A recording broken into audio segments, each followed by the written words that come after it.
is a presentation of Fox Sports. We are Baltimore. We are Ohio.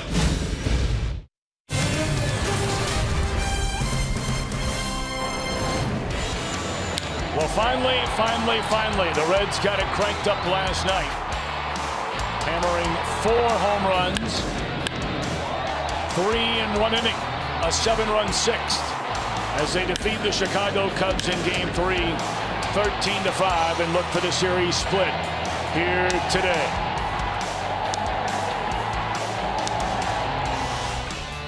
And another beautiful weather day, not a cloud in the blue skies above. Final game of this 4-game set, Cubbies and the Reds, before the Reds hit the road to New York and Pittsburgh. Hi again, everybody, alongside Chris Welsh and Jim Day, Tom Brenneman, great to have you with us. We were talking a lot last night and in recent days about, the left field position for the Reds, and you pointed out about the idea of a platoon, but right now, that job belongs to Adam Duvall. Well, why not? Because he's being able to do it defensively. He's been able to do it offensively. A lot of people are wondering if Adam Duvall, through the maturation of his hitting style, whether he could hit right-handers just about as well as left-handers. And right now he leads the team with extra base hits, 8 of them. He's got home run power. He hits the ball the other way. He's come a long, long way as a hitter in a very short time. All right, let's zero in now on this pitching matchup here today. We've seen the best 3 the Cubs have had to offer so far.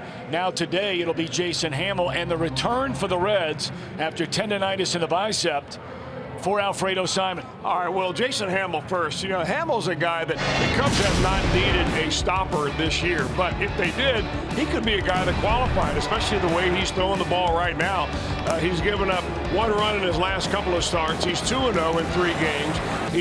The worst game he had was the game that he had pitching against the Cincinnati Reds over there at Wrigley Field, where he walked 4 batters in 6 innings. He did not walk a batter in his last outing.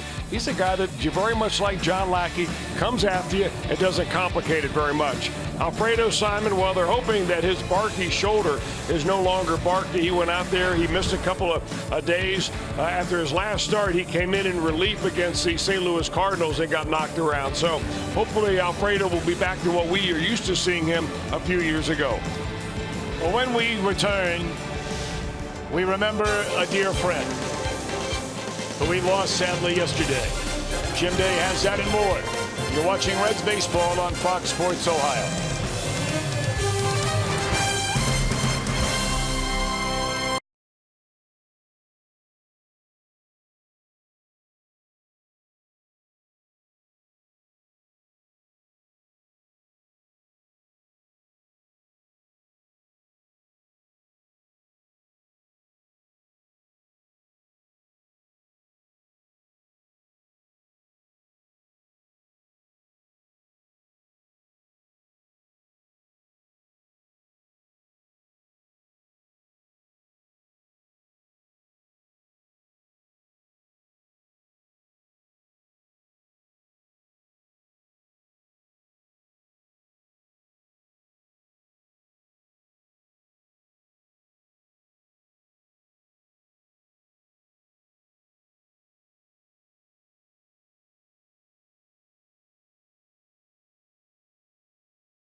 On Fox Sports Ohio is brought to you by Chevy. Check out their award-winning lineup only at your Tri-State Chevy dealers.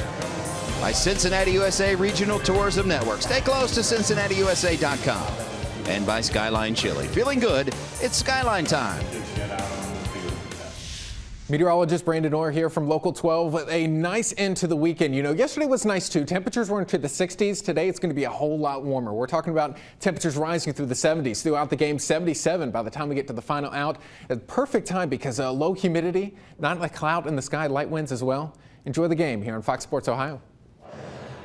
I'm Jim Day on the field. It was yesterday with a heavy heart. We brought you the news of the passing of Tim Hedrick, longtime weatherman at Local 12, and if not the most popular local television broadcaster, he's certainly in a very short sentence. It was our pleasure on a nightly basis that he would deliver the weather for us, and he did it with his own unique flair. Tim was a terrific guy, a terrific broadcaster.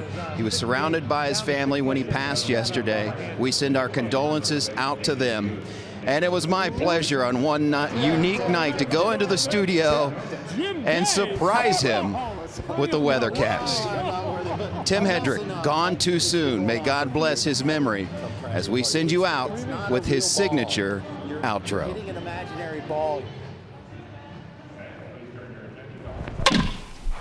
That, my friends, is in the river. Woo-hoo! Enjoy the game, everyone, on Fox Sports Ohio.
Well, hoping to bounce back, being bothered by some tendonitis in that bicep, is Alfredo Simon. And Chris, Reds need a good outing from him. Well, they do, and I think you're saying that, Tom, because the bullpen has been stretched, and you would expect that with the way the Cubs have been hitting the ball for the most part of this series. But when Simon's on his game, what he's able to do is throw a heavy sinking fastball inside to right-handers, down and away to left-handers. He's got a nice breaking ball and a changeup. Now, he's even going to throw from time to time that big eephus curveball. I hope we get to see that a couple of times today. But for the most part, the formula that worked for the Reds pitchers last night: get ahead with strikes, be aggressive, and don't be afraid to use your fastball, because they're going to hit any pitch you throw up there if you get them into account, in which you've got to come right over the plate with it. Let's take a look at Joe Maddon's starting lineup today in the series finale. A few changes from what we've seen the first three games. And starting at the top of the order, La Stella will play second base. Hayward in center field. Bryant back to third. Rizzo staying in there at first, Soler in right, Montero behind the plate.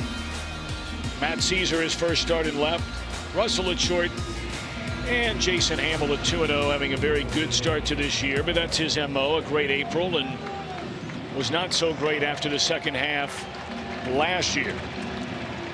Cubs at 13-5 share the best record, actually the second best winning percentage wise, slightly behind the 13-4 Washington Nationals.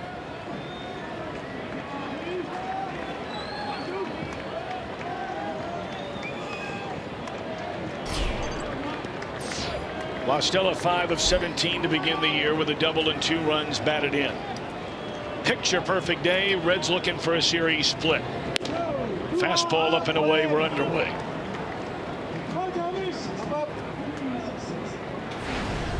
Mike Estabrook calling the balls and strikes. Crew chief Dana DeMuth at first. Nick Lenz at second.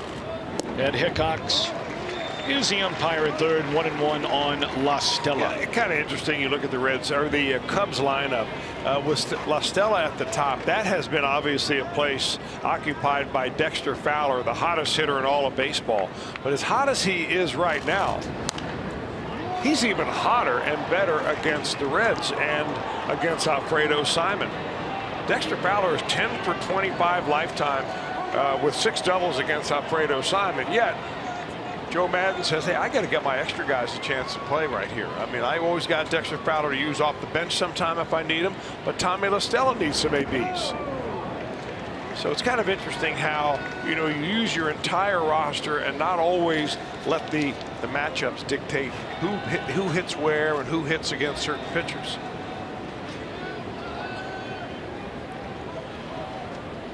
Two and two to the Cub leadoff man. And did he go around? They appeal. No, he did not. A full count. Well, the reason that Simon's ERA is up above 12, and we're still very early in the year, but he had the worst outing of his major league career against these Cubs at Wrigley Field 2 weeks ago. Did not get out of the first inning. 4 hits, 5 earned runs, 3 walks in 2/3 of an inning.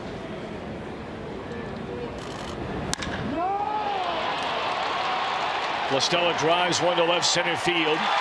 It's off the wall. 2-base hit to begin the game. Well, maybe it's not Dexter Fowler. Maybe it's just the Cubs leadoff spot. You might be right. That ball well struck. Actually, very fortunate as Alfredo Simon has stayed in the ballpark. Right on the sweet spot.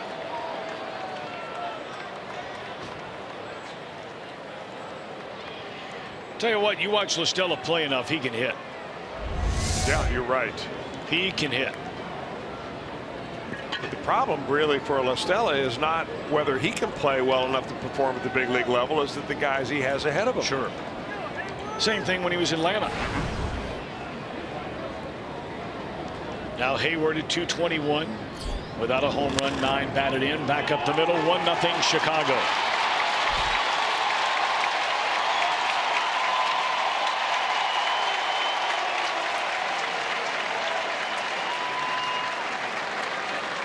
You know, they say that good hitters put overspin on ground balls more than bad hitters. And I don't know whether you can bear that out or whether I believe it or not, but the more I see guys like Hayward hit the ball like this, just a bouncer that finds a hole but really spins and picks up speed as it goes through the infield.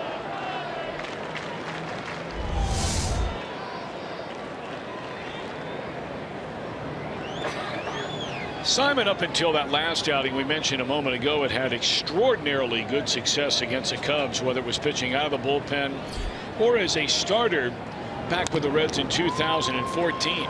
I mean, some of his best games in the major leagues have come against this team. Now, some of the personnel has changed, even going back to just 2 years ago. Sure. See, the 5 starts that final year with the Reds before he went to the Tigers. A 1.1 ERA against Chicago. But you go up and down the batting order. The only guys who were in the lineup that whole year, they brought up Soler near the end of the year. But the only guy that was in the lineup regularly that's in there today, the only one, is Rizzo. And that was his rookie year, right?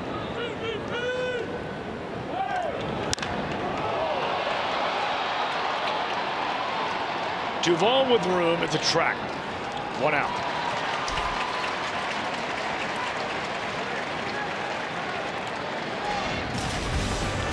Look at the Reds on defense, brought to you by Ford. Schebler in center, flanked by Duvall and Bruce. Regular cast on the infield with the exception of DeJesus for the red-hot Kozite. And a battery of Simon in the first start of the series for Tucker.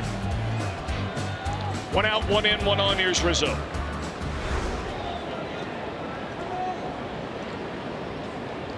He had a 3-game homer streak come to an end here last night. Went 0 for 4, drew a walk. There goes a runner. And that base is stolen against Alfredo Simon. Got a great jump. 4 of those on the year now by Hayward. Well, it's pretty commonplace now for teams to have scouting information, how quick a guy is to the plate on average. Does he slide step? How often does he slide step? But it's one thing to have that information. It's a completely different thing to make your team take advantage of it. And we've seen the Cubs up and down the lineup take advantage of it. They're athletic, but they're pushing that running game as well as the long ball.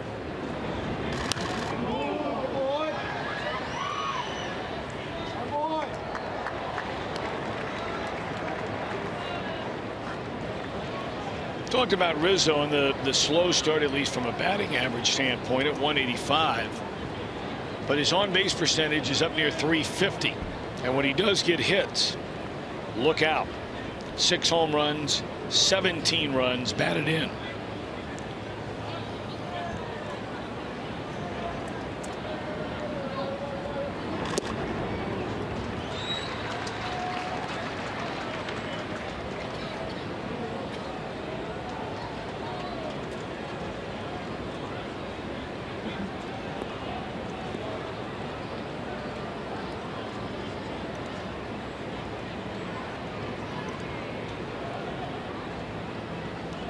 One and 2 to Rizzo. Driven to deep right center. And it's gone. 3-0 Cubs.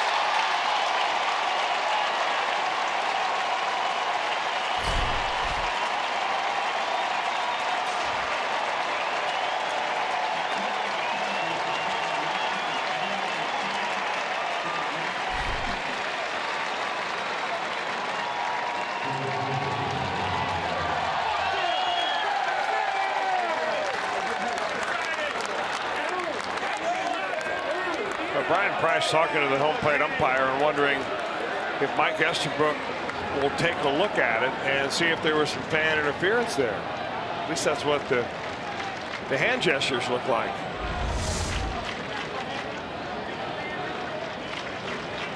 Did that fan in the blue shirt reach out over the fence and touch a live baseball?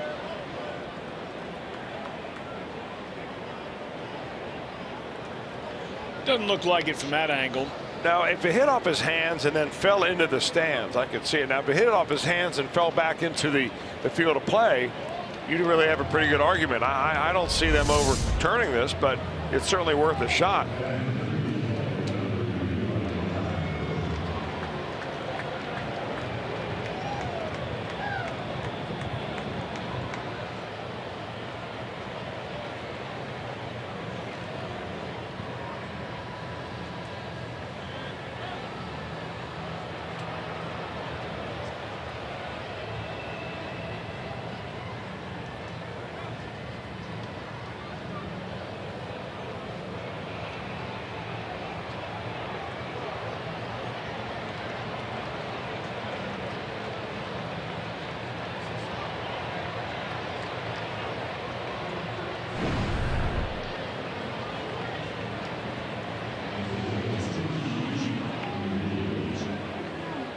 I got to be honest with you, I'm surprised it's taking this long, but we're surprised frequently by the verdict. So I guess you never know. Well, they may have angles back in New York that we do not have. They have in stadium cameras that we don't put on the air. We have our camera guys. We usually get a terrific shot of every angle, but sometimes you get a spot where you don't get it. So maybe they're looking at something we have not seen.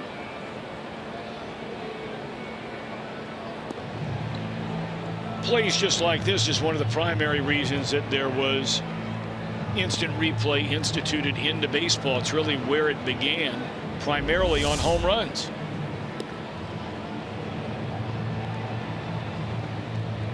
All right, well, the ball is actually right in his hand. And that's the freeze frame of that particular spot. Now, the question is he hanging out over into the field of play? And that's what makes it that's an active interference.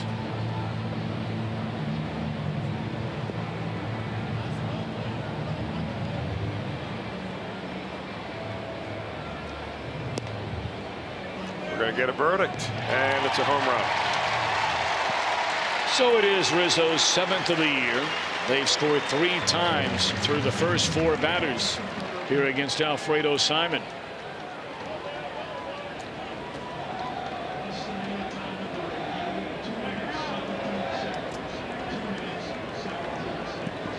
So we're back to baseball. Here's Jorge Soler. 191 batter. Going to get a lot more playing time than he probably figured after the injury to greater Cincinnati native, the pride of Middletown High School, Kyle Schwarber, was injured the opening week of the year. Tore the ACL in his knee while colliding with center fielder Dexter Fowler at Chase Field in Phoenix.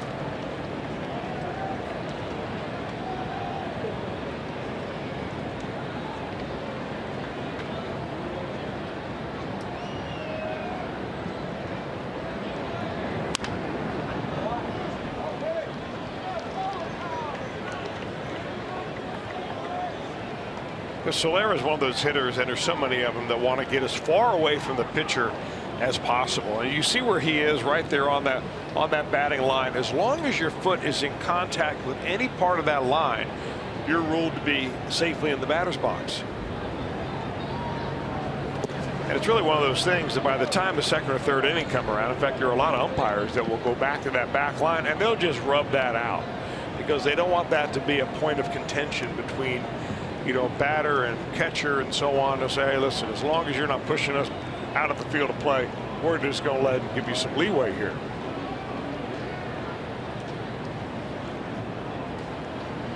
One ball, 2 strikes.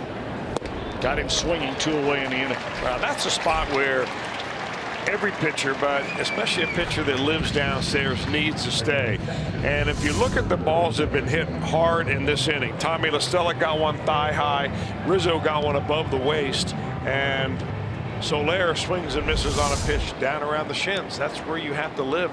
Simon's a big guy, 6 feet 6 inches tall. He uses the downward plane. You got to get it downstairs. 3 in, 2 down, and here's the catcher, Miguel Montero. Home run, 6 knocked in. 0 for 4 last night, drew a walk. Strike 1.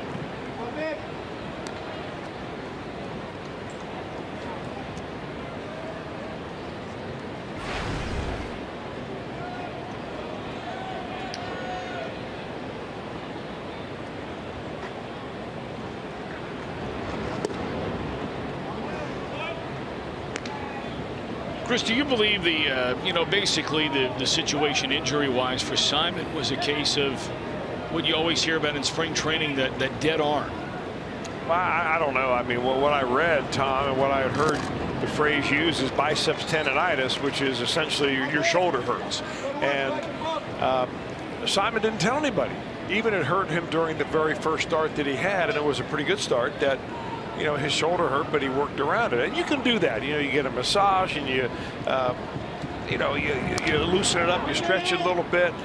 You have some anti-inflammatories and you go get them. And, that's the way pitching has been doing for a long, long time. Evidently, it got to the point where he couldn't take it anymore. And it was affecting the ability to finish his pitches, because when you have that in your shoulder, there's a spot in your delivery that it's going to hurt, so you avoid that spot. And sometimes that changes the plane of the baseball and gets it up in the hitting zone. Strike 3 called, and that'll end the inning. Cubs get 3. Reds are looking for the kind of offense they had here last night. 13 runs, 15 hits. Reds are coming up.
Home run in a 3-run first inning. So now the Redlegs coming to bat. And a starting lineup. For an offense that had 13 runs, 15 hits, hit 3 home runs in 1 inning. One of those from Schebler. Suarez another. Votto homered last night. Phillips, Bruce, Duvall hit a home run last night. A latter third of Barnhart, Ivan De Jesus Jr. and Alfredo Simon against 2-0 right-hander Jason Hamill. Jason Hamill back in pitching the way that he did back when he was with the Baltimore Orioles. In fact, he was their opening day starter in 2013. Hamill this year off to a tremendous start. He's given up only 2 runs in 18 innings so far, covering 3 starts. The walks you see, 4 of those walks of the 7 that he's had all year long came in 1 game against the Reds, that very cold night at Wrigley Field. Schebler, 38 at bats, has 7 hits. And he's coming out of there hacking strike 1. Schebler 1 of 3, the solo home run. He also was lifted from the game late. He continues to fill in for Billy Hamilton, who misses yet another game with a sore left thumb. And Jim Day, we check in with you downstairs. What is the latest on Billy Hamilton? We've not seen him this entire series. Well, he injured his thumb, a thumb contusion, when he climbed the wall in St. Louis to rob that home run. Then a diving catch here at home. He re-aggravated the injury. They said, Brian Price said before today's game, that he is actually better than they anticipated. He hit off the tee. He will have to prove that he can go through batting practice in New York to get a start. But he is usable off the bench in a hitting capacity, and you got to think they need him going to a couple places with a couple of big outfields, and they can use him out there. Well, not only that, but what are you going to do when you don't have Jay Bruce? If Bruce goes back to Houston, Texas to be with his wife Hannah during the birth of their first baby, you know, the Reds will be short an outfielder, and if Billy Hamilton can't play, that really puts them even further into a tough spot. They are facing the hardest thrower in Major League Baseball tomorrow night. We'll talk more about that in a minute. Our steel power tool performer for his performance last night, Suarez tied a career high with 3 hits, 4 RBIs, 3 runs scored.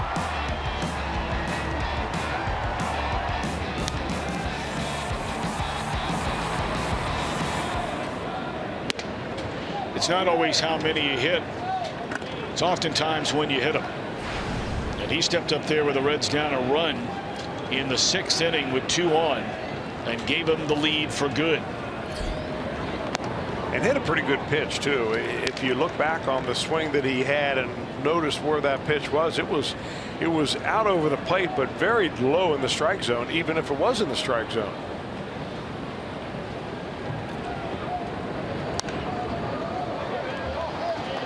Kind of interesting, really, the matchup you have today with pitchers on the mound.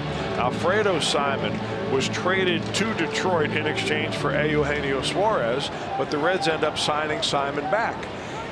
Jason Hamill was traded to the Oakland A's in exchange for Addison Russell, and then when he became a free agent, the Cubs signed him back. Ball hit hard, but right at Hayward, 2 out.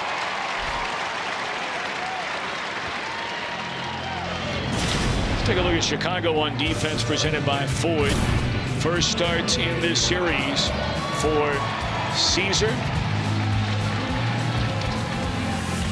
and for La Stella. Soler moving from left field, where he's been playing most of the time, to the position he has played most of the time in his pro career, right field.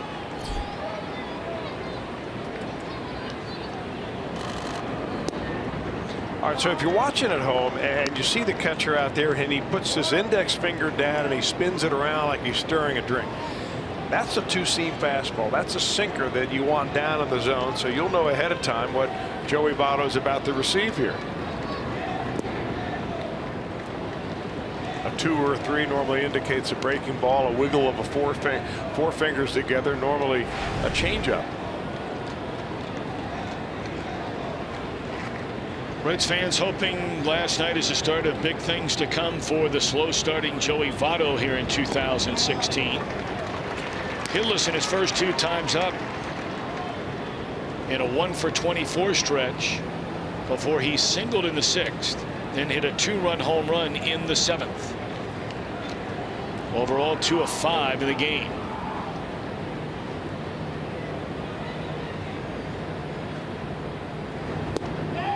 He's out of there on strikes in a 1-2-3 first for Hamill. End of 1. Cubs in front 3-0.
And fans will receive a Star Wars X-Wing fighter Mr. Redlegs bobblehead thanks to Dynergy Energy.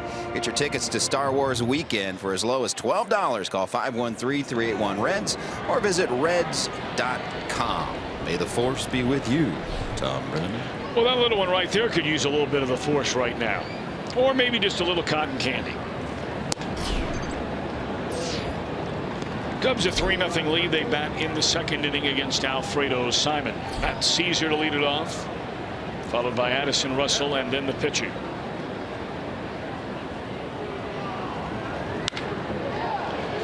Fly ball short left. Duvall is there, 1 out.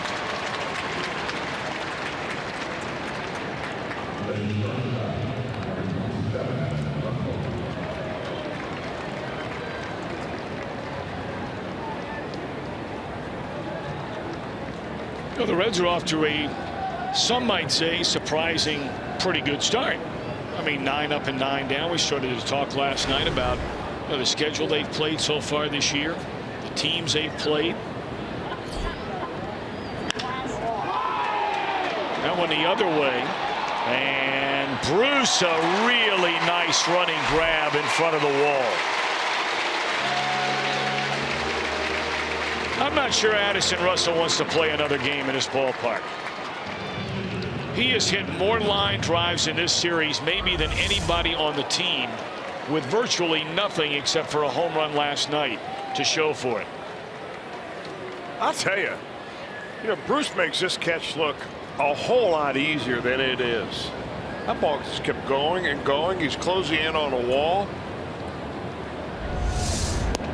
That's a dandy.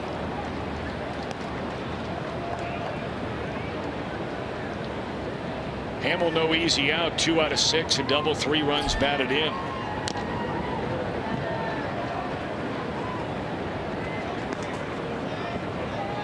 When they beat the St. Louis Cardinals in his last start, he drove in both the runs.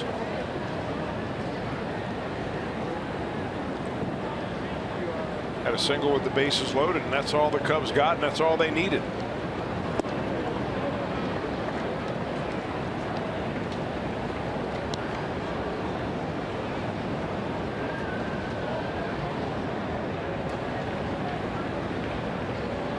Alfredo trying to get through a 1-2-3 second inning. 1-2 on Hamill. We'll do it again. Well, he takes a good rip at it, doesn't he?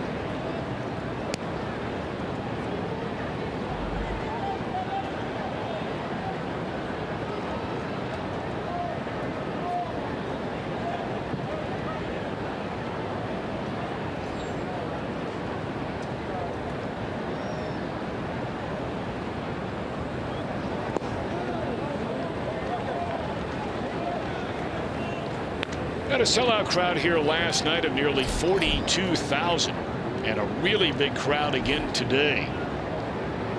A lot of Cub fans that made the trip in from Chicago or surrounding areas. There's no debate about that. So 1-2 has gone to 3-2 on the pitcher.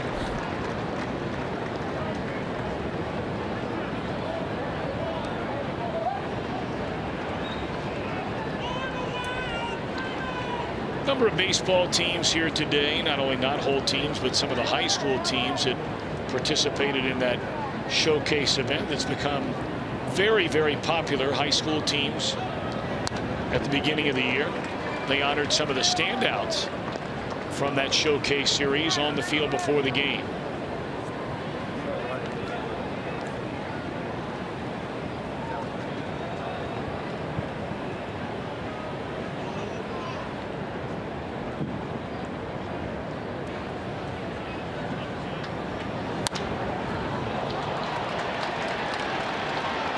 Phillips will just stick it in his hip pocket, and Hamill in an 8-pitch at bat gets an infield hit.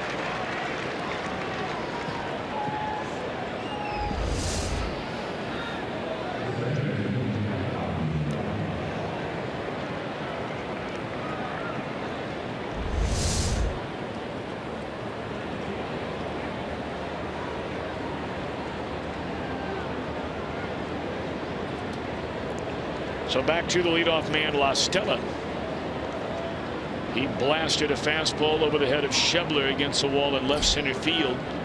Scored on a single by Hayward in the first inning. Strike one.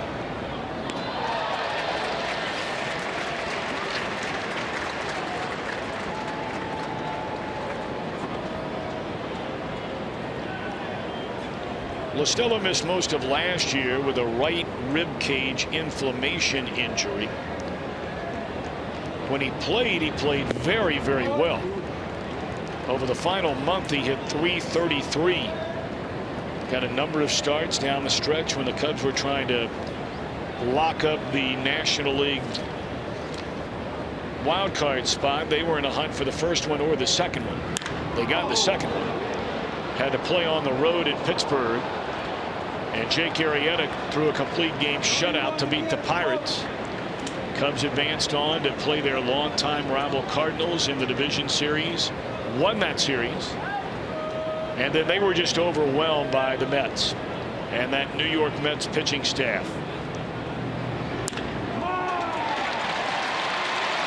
Well, Stella's going to have his second extra base hit. Hamill is being held at third.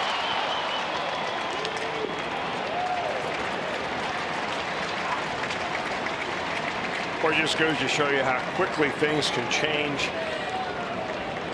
You get the first two out of the inning. You're looking at 7, 8, and 9 in the order here in the second inning. And after an 8th pitch at bat, the pitcher gets a base hit. You get a breaking ball up a little bit to the leadoff hitter, a left-hander. He laces it for a double. And now you're in the middle of murderer's row. Hayward, Bryant, and Rizzo. Not only did you retire the first two batters in the inning, the pitcher was up. You were ahead 1 ball and 2 strikes before you nibble, 3 and 2, and then he whacks one back up through the middle. Well, 2 lessons really. One is to go right after the pitcher, but the other is a lesson for you pitchers who are hitters out there. You can be a very important part of your offense just by being a decent batter. Of course, as you and I both know, a lot of times when you're talking about the little guys, the guy who's a pitcher also might happen to be the best hitter. He's also probably playing shortstop when he doesn't pitch. That's right.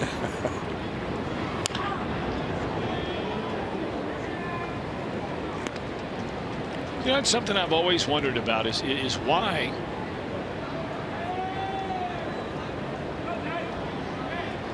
as young men through high school, and I'm not talking about just little guys, in high school it's the same thing.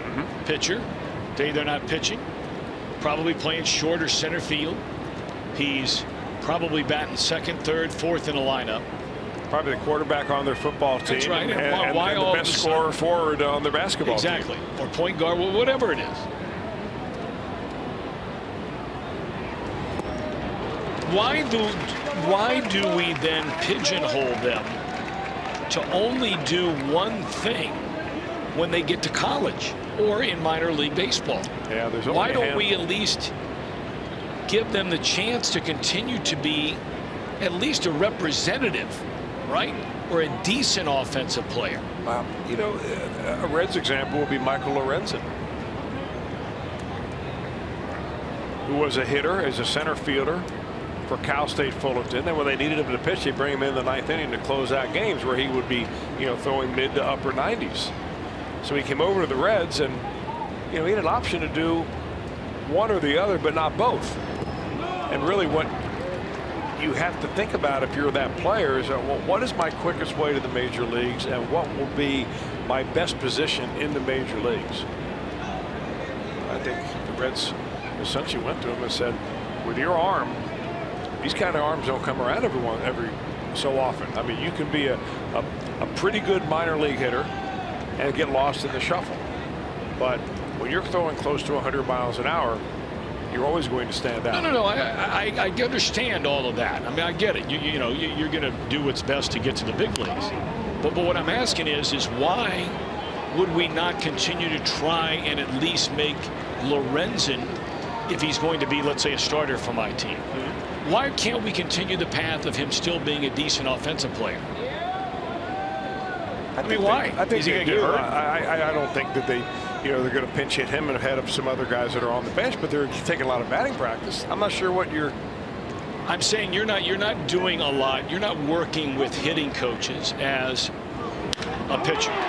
There's a base hit into right field, and this will bring in 2 more, and it's 5-0.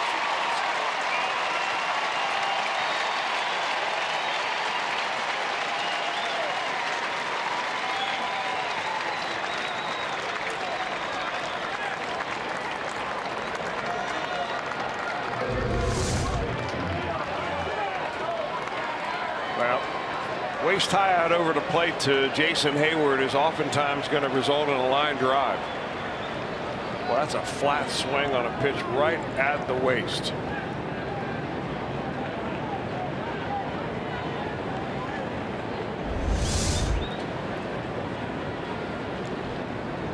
Simon just not sharp at all. I mean, when he was with the Reds a few years ago, I mean, and they converted him. He pitched in 63 games one year, and then the next year they decided, that was in 2013, and then a year later they decided, well, you were so good, we're going to give you an opportunity to be a starter. And he went out and won 15 games for the Reds that year. In 2014, lost 10, had a very good earned run average. But as I remember those games in which he pitched, there were some games in which he just dominated. It was at the knees or below, sinking hard, two-seam fastballs in on the hands of right-handers. I remember talking to a lot of right-handed hitters around the league. They said, we hate facing this guy. From his knees, Barnhart guns down Hayward at second base. They pitched out. Hayward went on the very next pitch, and what a throw by Barnhart. Simon gave him a chance. Cubs get 2 more and lead by 5.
Our storyline presented by Elk & Elk. The Reds offense against the Cubs this season. The first 5 games they scored a total of 7 runs. And then last night they break out 13 runs, 15 hits, 4 home runs, 7 extra base hits. And they're hoping to carry some of that into the game today. And they're now all of a sudden batting in the second inning, really needing that offense. Cubs have scored 5 runs in the first 2 innings against Alfredo Simon. Phillips, Cruz, Duvall due up. Hamill had a 1-2-3 opening inning with a pair of strikeouts.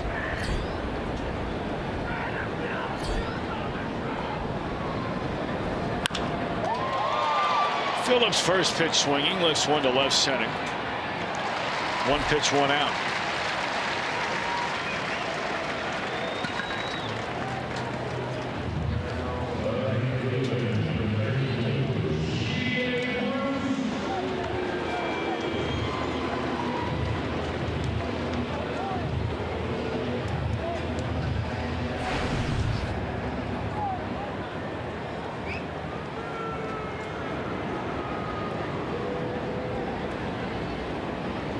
Jay at 277, 4 home runs, 15 runs batted in. He's off to a nice start this year.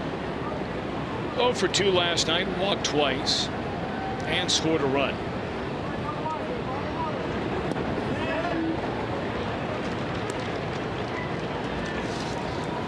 Hamill has been around for a long time. 279 games, 222 today as a starter in 11 major league seasons. Came up originally with Tampa Bay, pitching for Joe Madden. On to Colorado for 3 years, Baltimore for a couple of years, As Chris mentioned, the Cubs traded to Oakland, back to the Cubs. Has started 20 or more games in 7 straight major league seasons, dating back to 2009. And it's been kind of a struggle for Jason Hammel. It's not one of these guys that got drafted, all of a sudden came to the big leagues, because if you travel around that much, traded so many times in the young part of your career, there are teams that are simply making a judgment on you and giving up. He's now 32 years old. He did not make his high school baseball team until his senior year. And when he signed out of college, it took him 2 full years to get out of A-ball. So it came to him late. And the Cubs are seeing maybe the best that Hamel's had to offer throughout his major league career. Won 71 career games, lost 77. ERA nearly 4.5. Duvall drops it in amongst the fans. 1-2. You know, his pitching style will remind you a whole lot of the guy that pitched last night for the Cubs, and John Lackey. They're both very similar built pitchers. Lackey may weigh more, but I mean, they're both 6 feet 6 inches tall. They rely mainly on fastballs, either a 2-seamer or a 4-seamer, and their main off-speed pitch is a breaking ball. He doesn't throw too many change-ups, neither really does Lackey.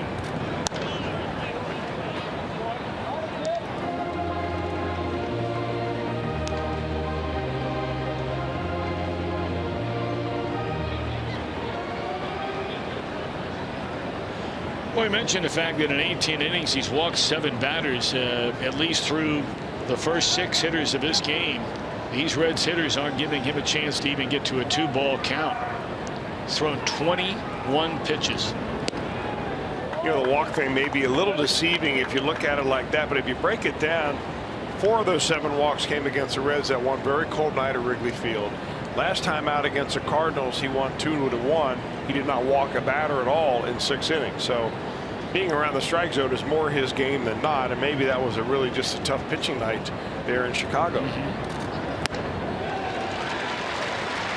4 strikeouts as he throws a high fastball by Adam Duvall.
On Fox Sports Ohio. I'm Jim Day. We're up here in the Handlebar.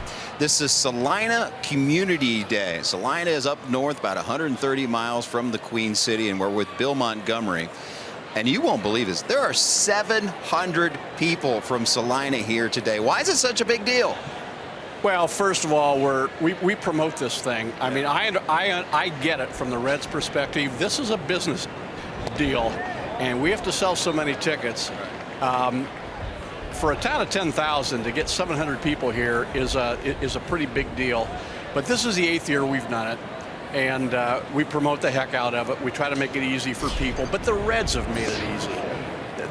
Bob Castellini back in '07 told me personally at a reception, said we need to expand our footprint beyond Dayton, and he said we can help you, because we were dedicating a new field at that time, a synthetic turf field, and from all of that and from the Reds' participation in the dedication came Salina Day. I mean, I literally walked into the administrative offices one day, asked for Phil Castellini and Charlie Frank, and we set this one up back in '08, and we've done it ever since. Well, they talk about the Reds way, and it's certainly the Reds way to go one-on-one and the personal touch with people like you in towns like Salina. Now, it's a caravan stop is Salina, and I know Tom Brennan will remember this because he had the kids whooped up. We went to middle school there, and wow, what a scene. Yeah, you know, the small towns, Jim, and the rural areas are still bastions of baseball.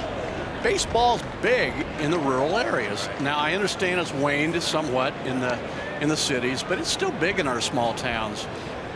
So, and Salina's Reds country. Mercer County is Reds country, yeah. And this isn't just Salina, by the way. We've got other communities here as well. Coldwater, St. Henry. So. Well, one of our stops was at Beach Point, a local establishment there, and a couple of years ago, Brian Price, for the first time in his life, he's a California guy. You guys served him frog legs for the first time. Yeah, Brian had frog legs. My understanding is he liked them. And, he loved them. You know, as long as it tastes like chicken, I guess you're cool.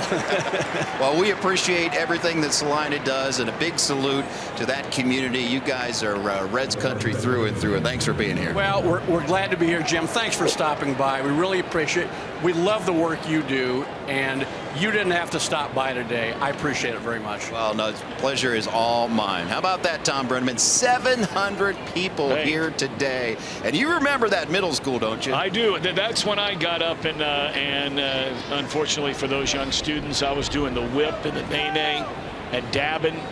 And then we brought students down and had them do a contest.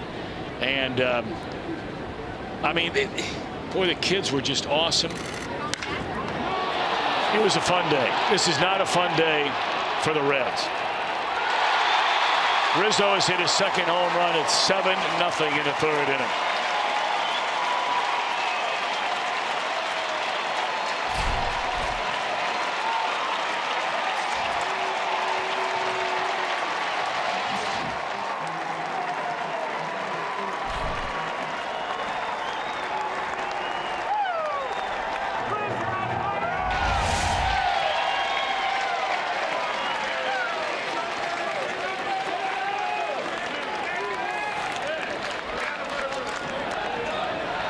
Telling you what, man, what Rizzo is doing, and look, I have no doubts there have been other guys that have had, you know, similar kind of numbers.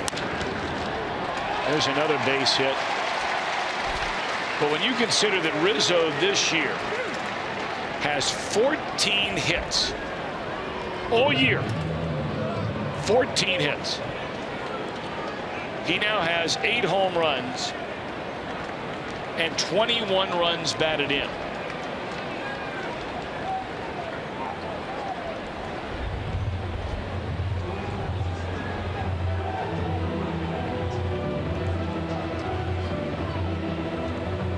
You know, finish that thought on Salina. We were at the middle school that day, and I sure hope I'm saying Ann's name because she was awesome. The principal there, I'm assuming it's Esselstein. It could be Esselstein. And forgive me, she and I have been emailing back and forth because when we had those kids come up, had the contest on the whip and the nay-nay and the dab. We had 4 students that came away winners. Alex Borger, Kennedy Merlin, Madison Burgoon, and Josh Keeney that were winners that day, and we're going to make sure they come to a ball game here this summer with their families. That was a fun day. That's a nice gesture.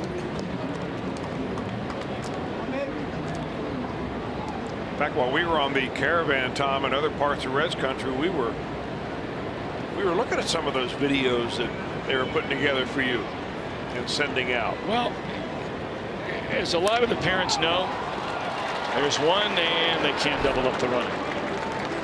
as a lot of parents know a lot better than me, because we're still going through it for the first time with, you know, as each grade goes by, we've never been there before. But I do know one thing. Right now, you better know how to whip, you better know how to nay-nay, and you better know how to dab. I don't do any of them well, but you know, it's like, Chris, when we were like going to proms and homecomings, if you just got out there to dance, right? Didn't matter if you were any good. Just don't be afraid to get out there. So we're going to do a tech talk with you on the whip, the nay-nay, and the dab. We probably should. Be a good idea. As long as you bring Ella and Luke along so they can actually show kids what it's really like. Do you know how to whip a nay-nay? I do not. I'm sorry. You know what the dab is, though, No, right? I do know that, yeah. I'm not sure that would probably be third on my list. On your list of? Of the three that you just mentioned. Okay, yeah. None of them are particularly hard. Not at all. But some people just look better than others doing it.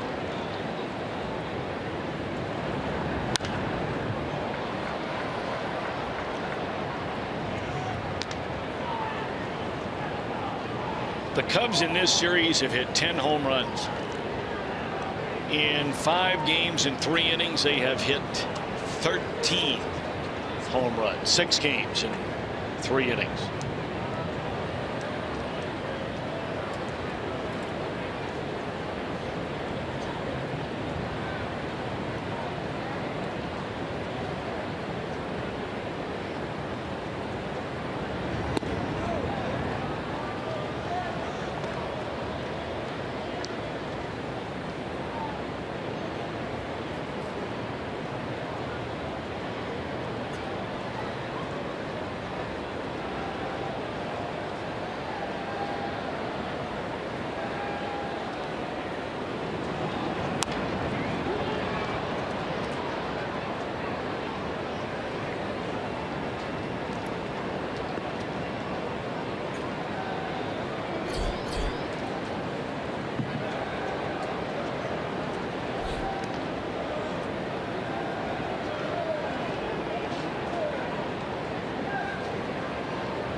Well, I guess a high first cameraman out there, Justin Jemison, had his chance for a Gold Glove award and bobbled it and let it go, and that was the big sigh of disappointment you hear from all the crowd that saw it happen. He's a gamer, though. He gave it a shot. He did. Knocked down by Simon, and then can't find the handle.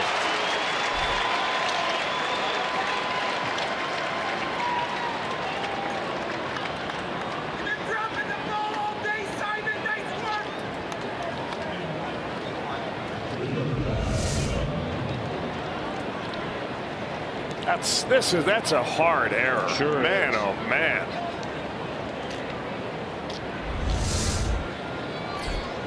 I mean, he barely was able to knock that ball down, and then just because it came down spinning and bounced away from him, they're going to give him an error on that.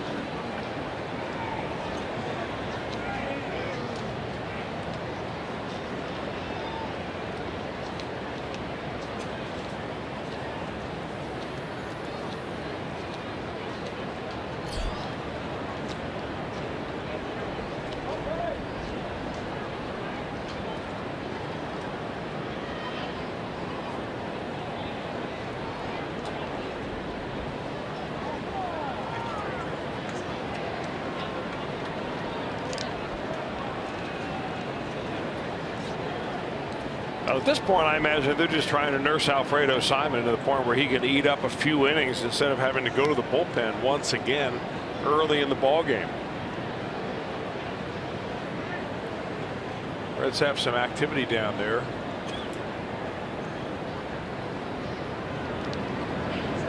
Drew Hayes, who just was called up, is getting loose in the Reds bullpen.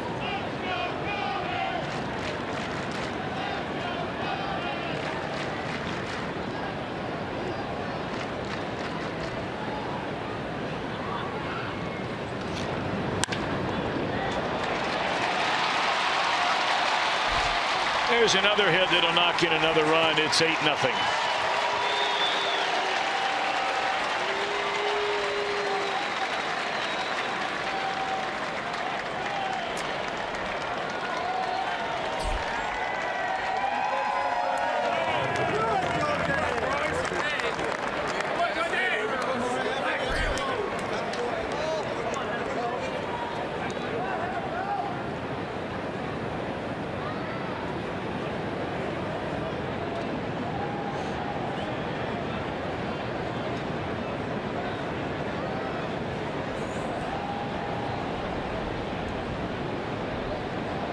Still one out, and here's a pitcher, Hamill.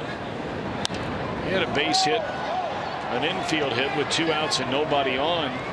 Didn't seem like much at the time, but the Cubs wound up getting a double and then a single. Scored a couple of runs.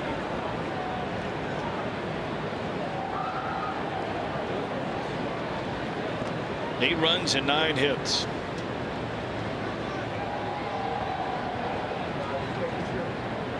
You know, watching Simon here today, much like his start against Chicago, and Chris brought up earlier, even going back to his first start of the regular year where he threw the ball pretty well. Just makes you wonder if he's being honest with himself or maybe with some of the others about how he is feeling. I mean, obviously he wants to carry, you know, his share of the load. Reds brought him back here to be a part of this pitching staff, provide a veteran presence on this staff.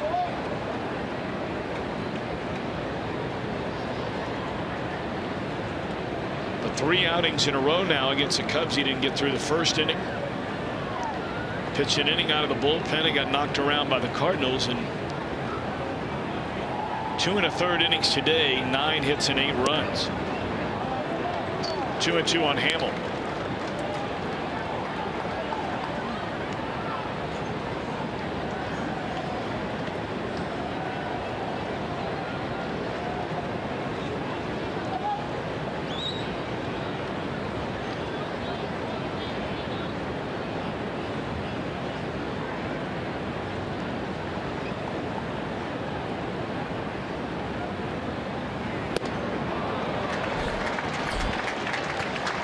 Got him swinging for the second out. Third strikeout for Simon.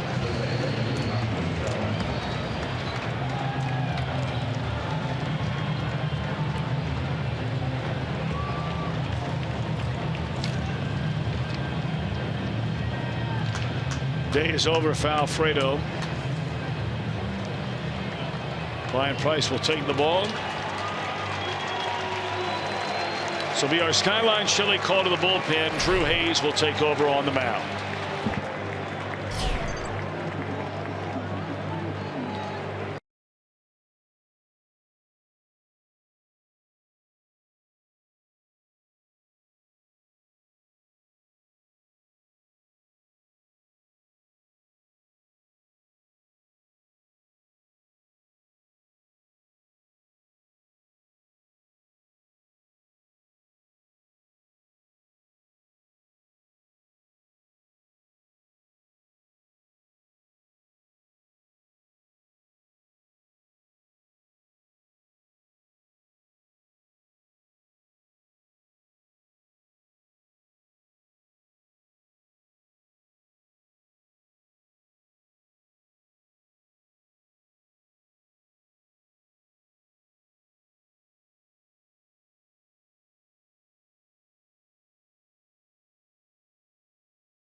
Bet app. Stay up to the moment at any moment.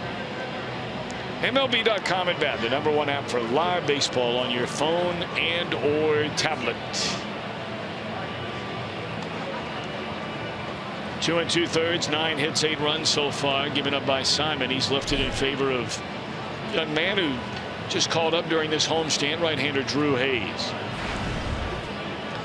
I got to talk to Drew a little bit down in the clubhouse before the ball game today. I mean, he is still wide-eyed, everything taking in.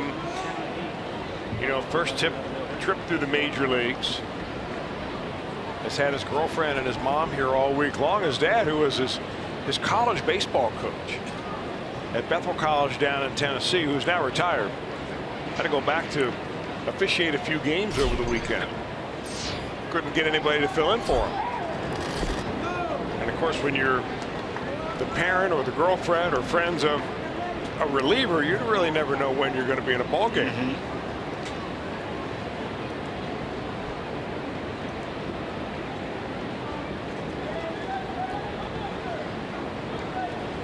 Fastball, slider, circle, changeup.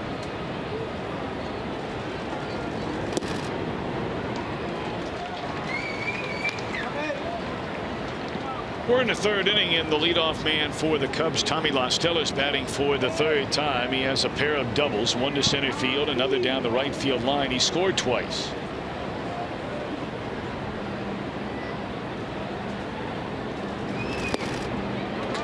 One and two.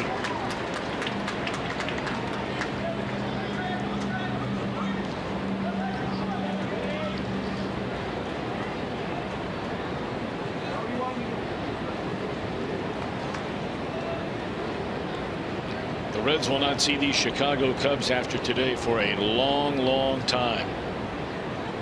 Cubs will come back here the final week of June, and the Reds will be in Chicago 4th of July, Monday, Tuesday, Wednesday.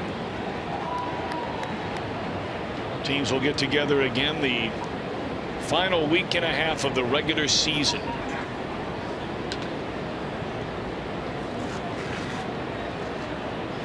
Series in Chicago, and then the last 3 games of this 2016 season will be here at Great American Ballpark. Cubs in town.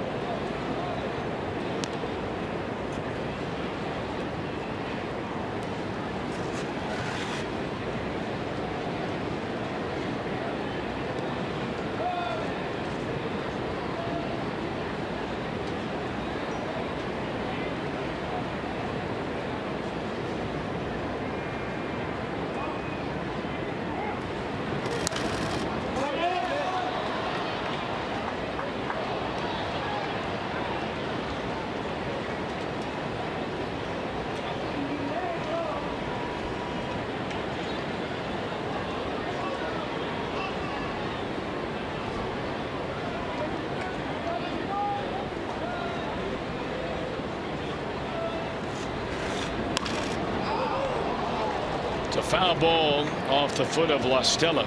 He's in a lot of pain down there. Got him on that front right foot.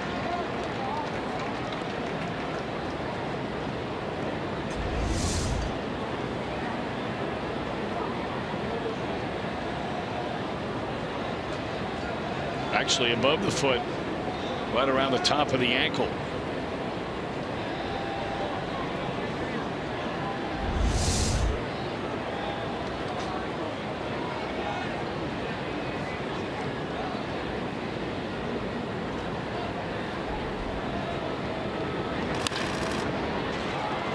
Votto will wave off Hayes, so a nice job by Drew. He comes in to take care of La Stella, and that'll end the inning. Cubs get 3 more and lead 8-0.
this week on Wednesday. Walk-off hit. It was a big one. He's had a good start to the season. And the local establishments, boy, do they love their heroes. Check out this. After his walk-off hit, Fort Mitchell Public House, Tucker Barnhart eats free tonight. I talked to him about it. I saw that on Twitter, but I'd already had dinner and I didn't get to go over there. But I really appreciate that. It's really cool, and hopefully it happens again. And I'll get in there sometime this season for sure. What do you think on a rain check? They'd probably give you one if you walked in there, don't you think? I hope so. I would take it if they're offering for sure. I told him I would love to go with him. I will pay for my way. But of course, sure you would. But Jim Kelch has chimed in. Break. Jim Kelch would like to go and freebie. I know he doesn't want to pay his own way. No, if it's free, it's him. And you. I mean, can you believe Jim Day would say that? No, I offered to come along with him, and I would pay my own way. Then it's always time for a first, I guess. You know what? You might be right. Well, maybe he can get a little something for a base hit to begin the third inning. And if he does, you know, Jim will come along and pay his own way, you know, for maybe the appetizer. Right, Jim? No, I'm in for the whole deal. I'll buy Tucker's meal that night. How about that? Or even if you don't, you can find a receipt for it. It'd be good for the tip.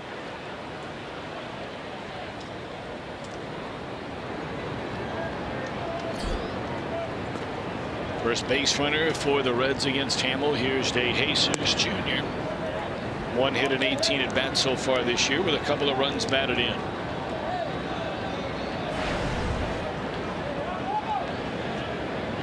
Chicago 3 in the first, 2 in the second, 3 in the third. Anthony Rizzo has hit a pair of home runs and knocked in 4.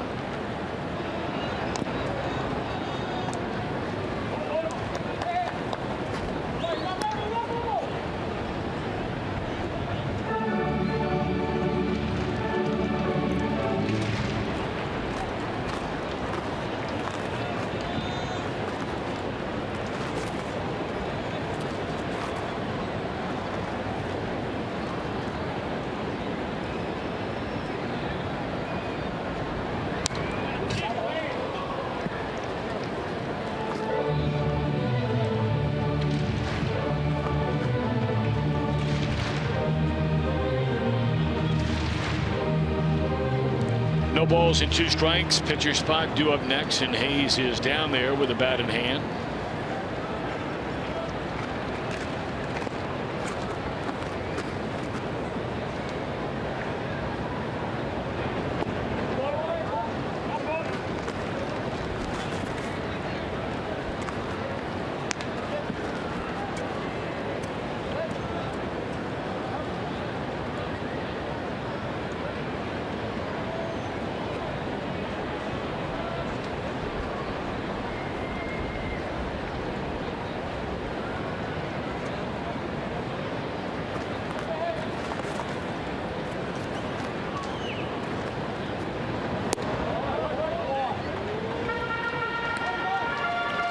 Two and two.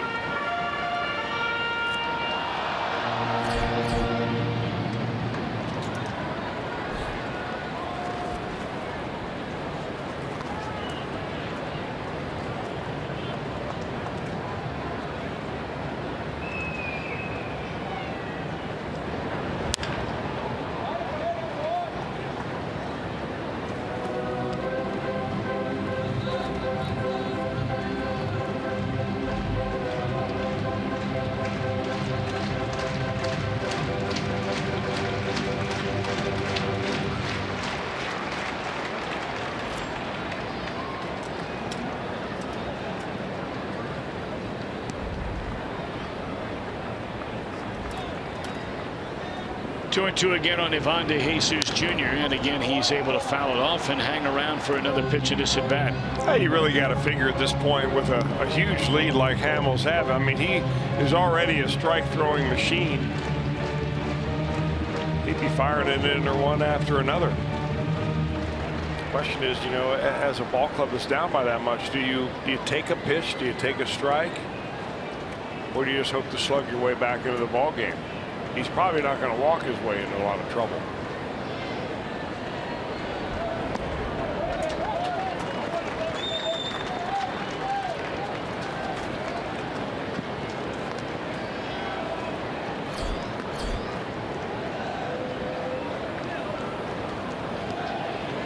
Be the ninth pitch in his at-bat coming up to Ivan.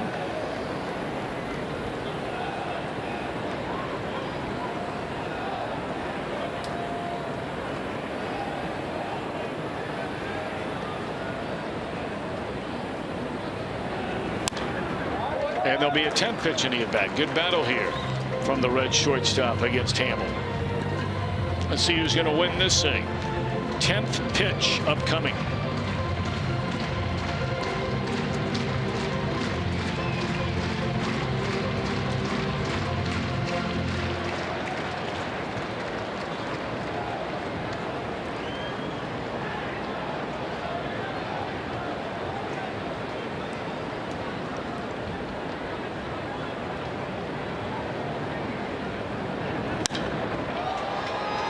Playable for Hayward in right center field.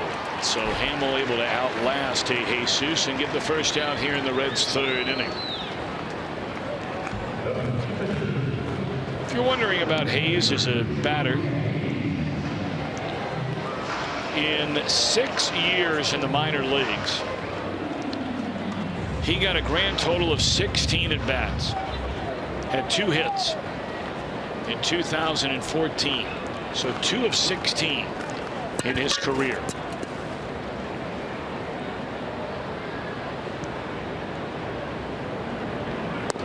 He did have 3 sacrifice bunts. You know, something we were starting to talk about earlier, and I guess I did a poor job of explaining where I was going because, you know, we never finished it up. You know, I wasn't suggesting, remotely suggesting, that these guys could be offensive players that you would be asked to pinch hit in any way, shape, or form. Those guys on the bench have earned their way to the big leagues, and it's very hard to get here. What I was suggesting is that, to my knowledge, there has never been a baseball team in the history of baseball that have really asked pitchers to become better offensive players. They don't do anything for pitchers as hitters. They'll go in there and they'll take BP if you come to the ballpark. Most of the time they're swinging away and they'll have a home run hitting contest. They do work on their bunting. We know that. But at the lowest level of the minor leagues, where I guess now it would be, maybe you don't do it anymore because they don't bat anymore a lot. But the point is that if there was any way to maximize the chances of your team being better in every area there is out there, why wouldn't a franchise or an organization consider the idea of trying to get more offense out of the guys that are going to be in their lineup every 5 days if you're a National League team?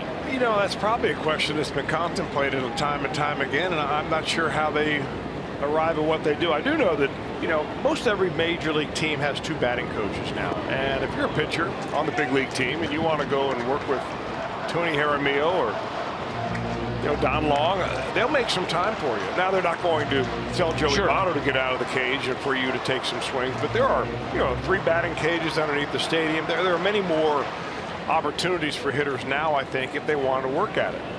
But it's funny because not all pitchers by the time they get here can hit anymore. For instance, Drew Hayes, you talked about what he did in the minor leagues, but when he was at Bethel College, which is an NAIA school, he hit 320. With seven home runs in one game. Well, 1 year. That's what I'm talking about, and it really has to begin. And the point I'm ultimately making is, you can't give him 5 years off as a hitter and then start it again at the big league level. 8-0 Chicago at the end of 3.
Foundation in celebration of this month's Every Day is Earth Day initiative. By making simple changes in our daily lives, we can make a big impact on our environment. Go to foxsportssupports.com to learn more about what you can do to be a part of the solution. Tom? All righty, Jimbo, it's a beautiful day here today. Look at that sky. I mean, these last couple of days, and really for the better part of over 2 weeks, outside of a little bit of rain in the middle part of this homestand, has just been incredible. And what a game it's been for Jason Hayward. 3 at-bats, 3 hits, 3 RBIs, a stolen base, a run scored. And that's before the 4th inning is over.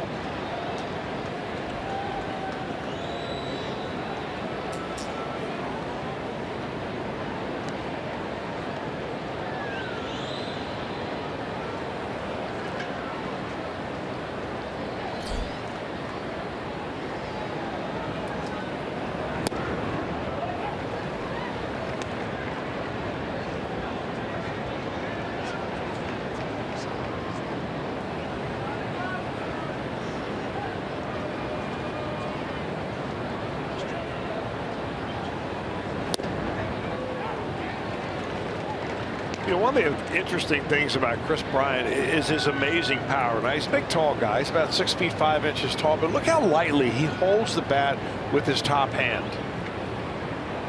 I mean, it's just barely on there. You can't see it from that angle, but maybe we'll be able to give you a shot next time he comes up.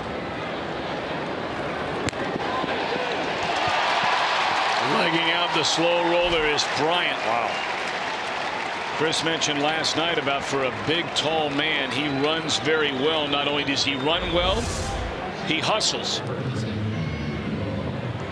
Well, Joe Madden has talked about using him really even in center field if they need him in a pinch. He started several games already as a left fielder.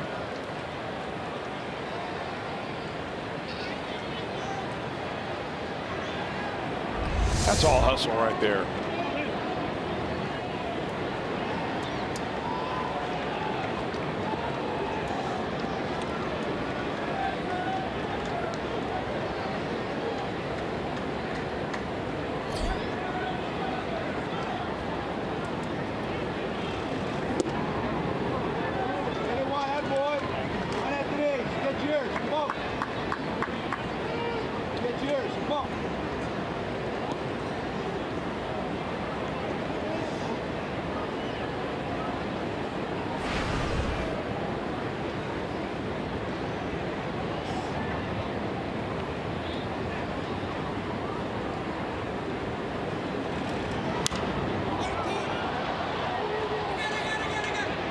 Rizzo will be retired for the first time of the game after hitting a pair of home runs already. And that's the first out here in the top of the 4th inning.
Breaking ball from Soler, try to get him a chase, and it's 1 ball and 2 strikes.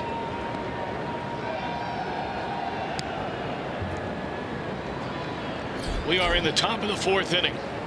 Cubs scored 3 times in the first, 2 in the second, 3 more in the third. They lead 8-0. All 8 runs charged to Alfredo Simon. And now 2 on, 1 out for Soler. Drew Hayes on in relief. Could be a double play. And it is. Reds will bat in the 4th, trailing by 8.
And will win that beautiful new Tundra you see when you come to the ballpark. And you can register for your chance to win. Just stop by your Cincinnati and or Northern Kentucky Toyota dealer.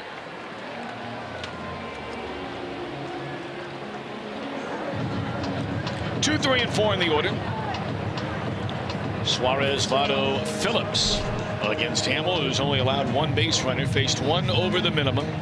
That was a leadoff single to Tucker Barnhart in the 3rd inning. Suarez lined out to center, his first time up.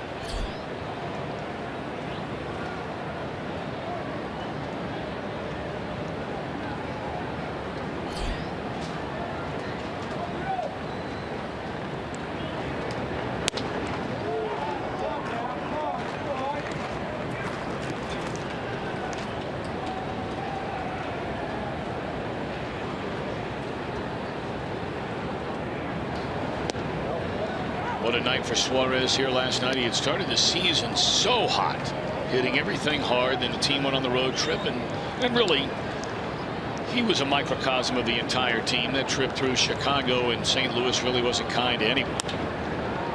Line drive. He's hit the ball very hard twice, but twice retired.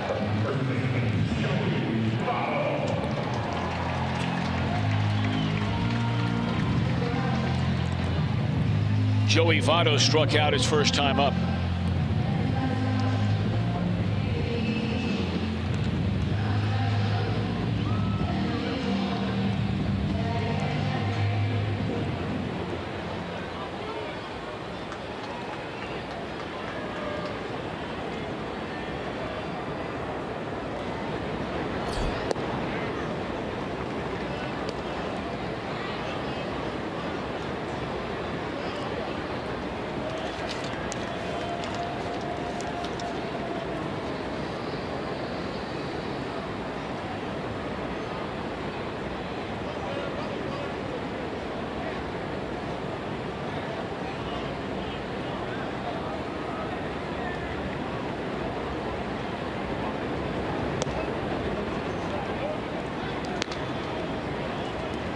Slider was the pitch that Hamill got Joey Votto to swing and miss on last time after he jumped ahead of him.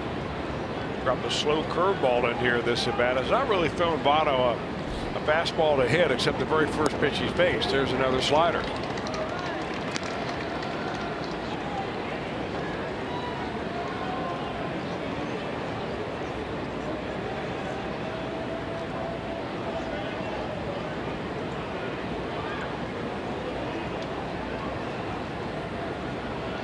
Now they want the heater upstairs.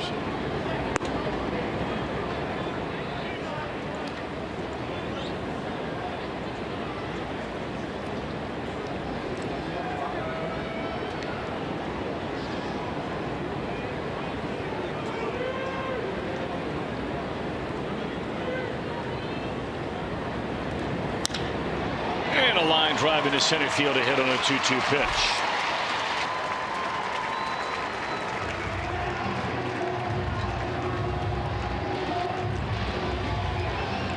Well, they tried to come in there with a fastball this time, and that ball came back over the plate a little bit.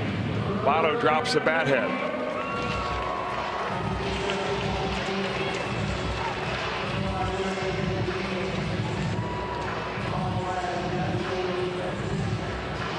Hey, you still want your guys battling every at bat. You want to make believe, as Jason Hamill is probably doing in his head, that it's a 2-0 ball game, not an 8-0 ball game. You probably coach teams, Tom, when you've been down by a lot. You still want your guys going out there giving you a full effort in every minute of the game or every inning of the game. Maybe it hadn't happened to you, but it will. Oh no, believe me, it has. Happened yesterday. Okay. So it's very fresh in the memory.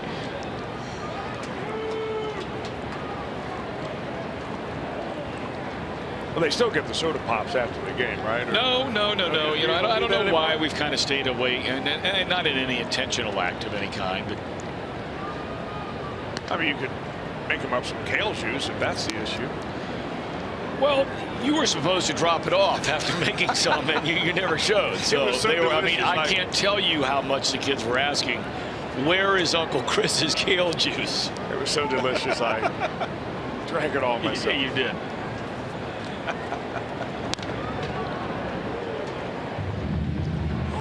Between you and an old partner of mine, a football partner of mine, Brian Billick, I don't know who enjoys more kale juice. Well, we'll find some places in New York City, okay? Well, they have those juice press places everywhere. You're right. Right. I'll even treat Jim Day if he will get up early enough to enjoy. Might make him turn green, though.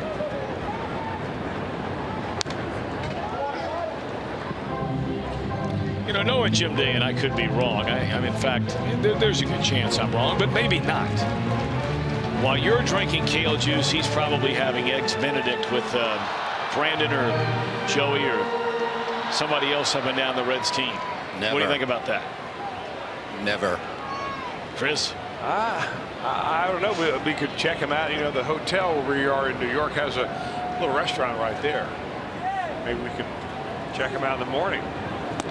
See if that works. I'll take you up on that kale juice only if I can have a side of asparagus, maybe some cauliflower. You drive a hard bargain. And as we know in NYC, you better bring that wallet. For some reason, kale's a lot more expensive there. Yes, it is. 1-2 to Brandon. Straight up in the air. Hayward coming over will give way to Soler for the second out of the inning. Coming up, as we do every game, we'll have our Miller Time moment brought to you by Miller Lite.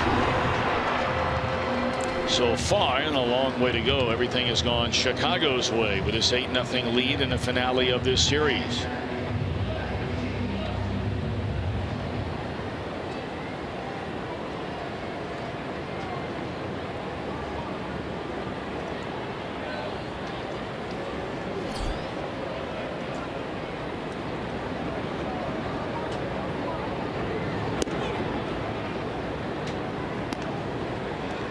After the ball game today, the Cubs will go home and they will host the Milwaukee Brewers for 3, and then they have the Atlanta Braves in. And both of those last place teams in each of their divisions. Atlanta has only won 4 games on the year. They've lost 13. The Brewers now 7-11 before today's games.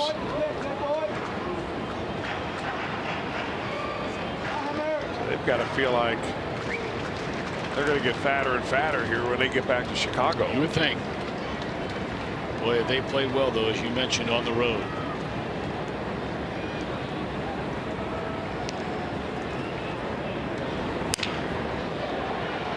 Foul ball. You know, they've only played, as you mentioned, those 2 series at home. They swept the Reds, but they lost after the Reds left town, 2 of 3 to Colorado.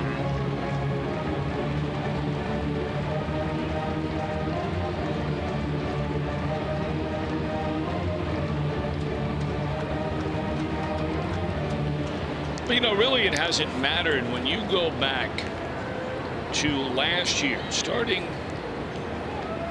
that final week of July.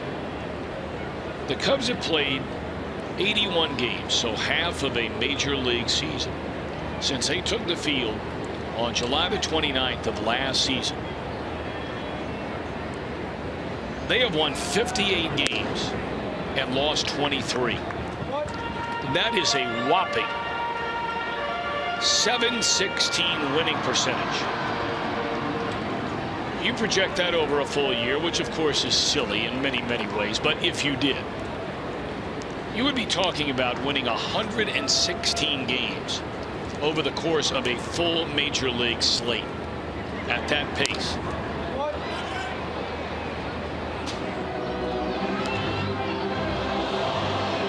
And you know the thing that's really even more interesting about that, Mark?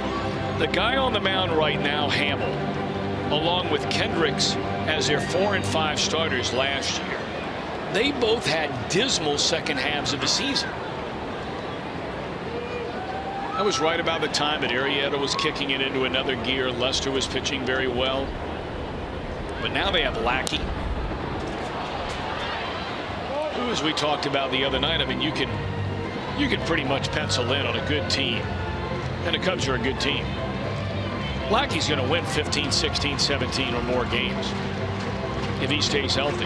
And even if he doesn't stay healthy, or some of the other lower rung starters end up failing, they've got the cash to go out, make a deal, and they've got the prospects too to be able to, you know, make a deal at the deadline.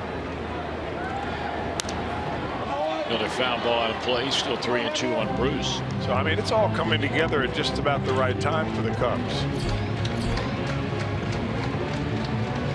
And really, they took their lumps to get here. We talked about it, Sure but as did. we frequently also talked about, if you're going to rebuild, 2 things have to happen. One, you obviously have to be producing a lot of your own players, especially in a market the size of where we are.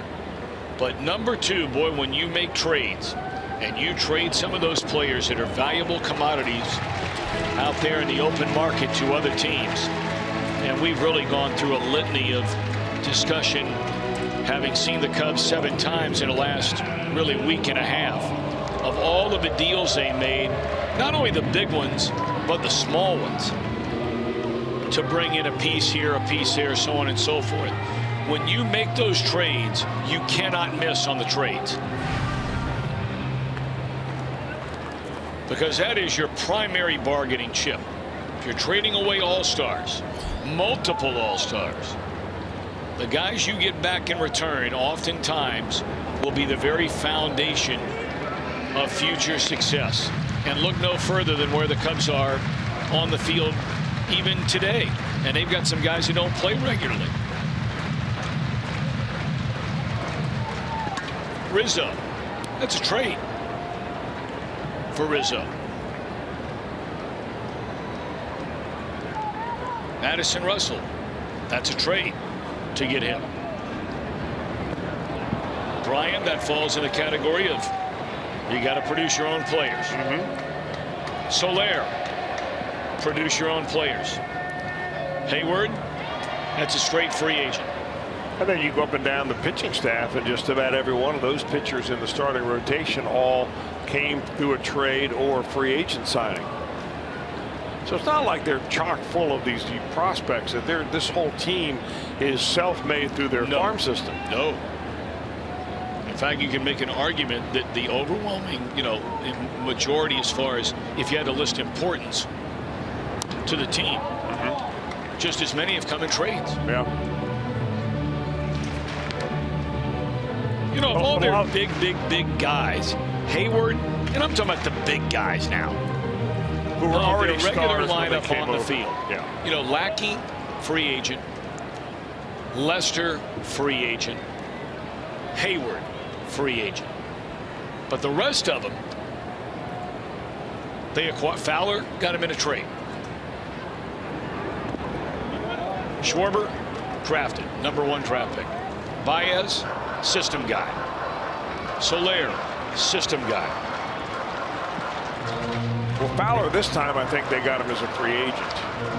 First time they got him as a trade, right? Yeah, they re-signed him after the end of last year, and it looked like he was going to Baltimore. The point I make, though, they originally got him in a deal from Houston.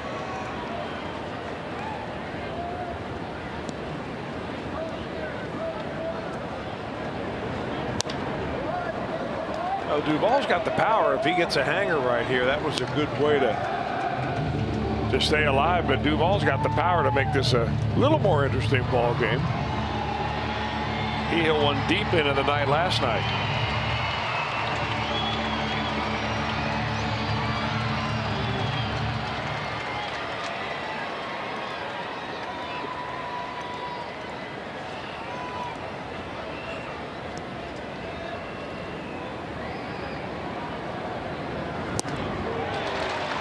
Red strand 2, they get 1 hit. Beautiful day here in Cincinnati, and Cubbies through 4, lead 8-0.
At American Ballpark, May 6th through the 8th. Sunday, May 8th, bring the family and enjoy live mascot races, face painters, games, and more.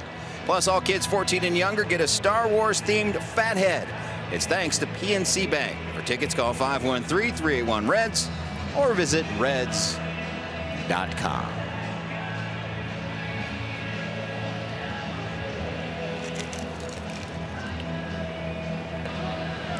Eight runs, 11 hits, 3 left for Chicago. Reds have been shut out on a couple of hits by Hamill.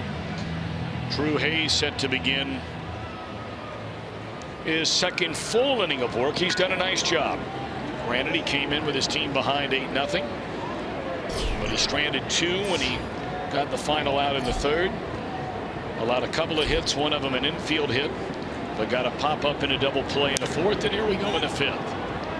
Montero, first pitch swinging in the air, and De Jesus here to get it 1 away. You know, sometimes these type of games in which you're getting beat early, like the Reds have today, giving up 8 runs in the first 3, those are really hard games to come in to pitch, because the other team is nice and relaxed. There's nobody tied up there. There's nobody, you know, grinding to try to drive a run in. I mean, they're sitting back and they're saying, hey, I'm going to unjam somebody here. I'm going to hit it 450 feet. I'm going to wait for my pitch.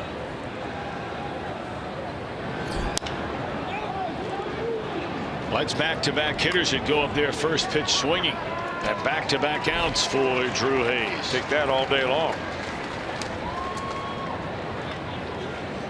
Well, I mean, look, this is nice to see, too, for the guy that came in for the first time ever in a major league game the other night. Yeah. He walks in, he gives up 2 hits in 2 innings. He walks a couple batters, gives up 4 runs, gave up a grand slam to Chris Bryant. You're thinking, that's got to really sting. If you could find a way to get through, 3 1/3 or something like that here today and not give up any runs, be a nice shot of confidence for Drew Hayes.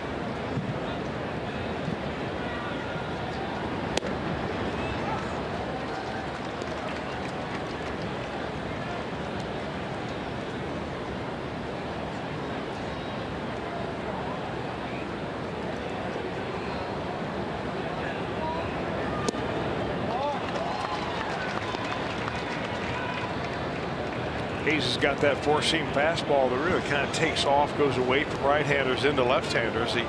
He assured me it's not a cutter, at least not intentional.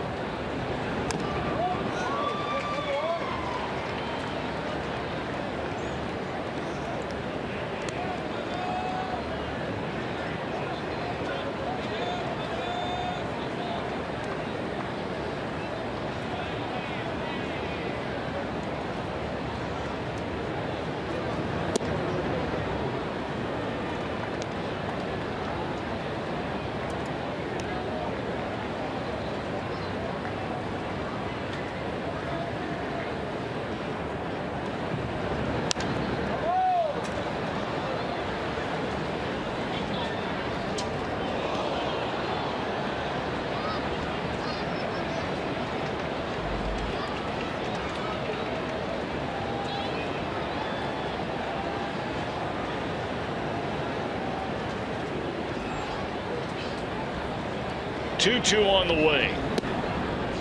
And a little bit high with that fastball at 92 miles per hour.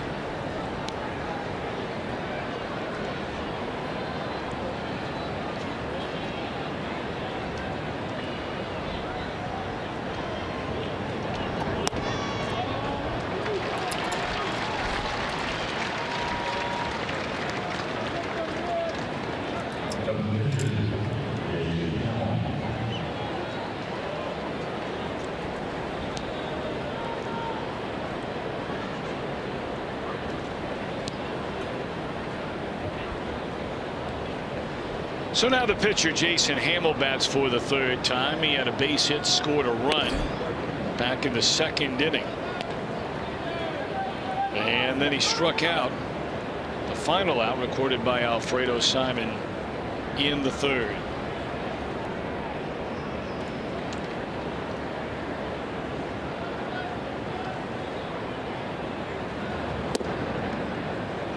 Two and 0 to the pitcher.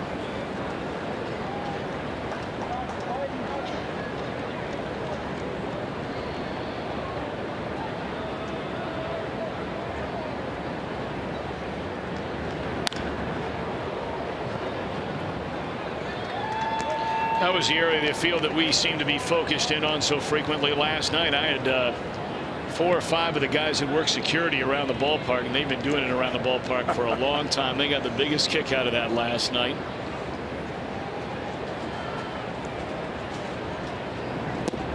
And they knew it was all in good fun.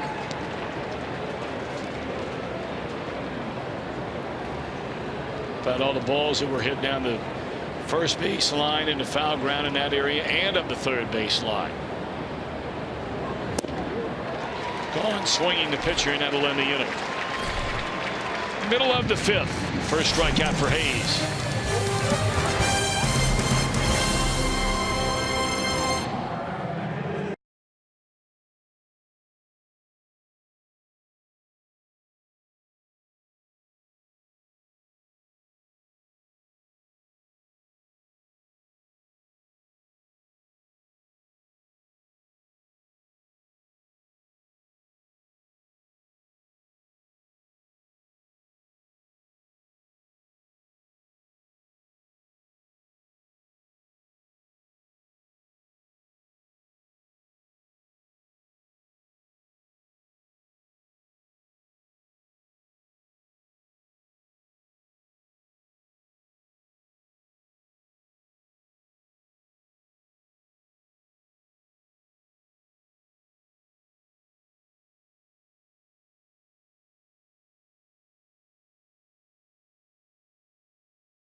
Stick around after the game right there at the Fox Sports Ohio condominium, at least when we're home, for Reds Live, brought to you by Performance Kings Honda. We'll break it all down. Jim Day will be down there, and then he'll be with us in New York. Reds Live, the postgame and pregame, will be from our studios in Cincinnati, as the Reds are on their way for a 6-game journey through New York, and Pittsburgh, PA.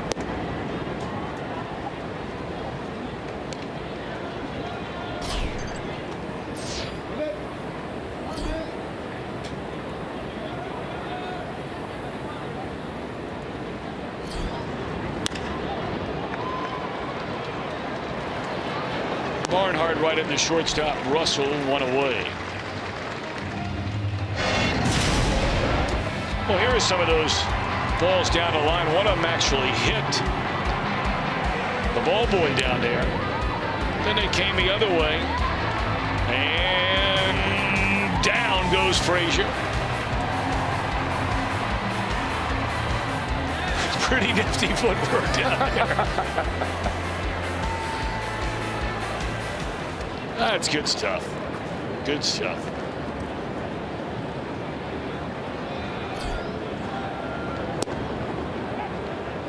Can't beat a little fun at the old ballpark.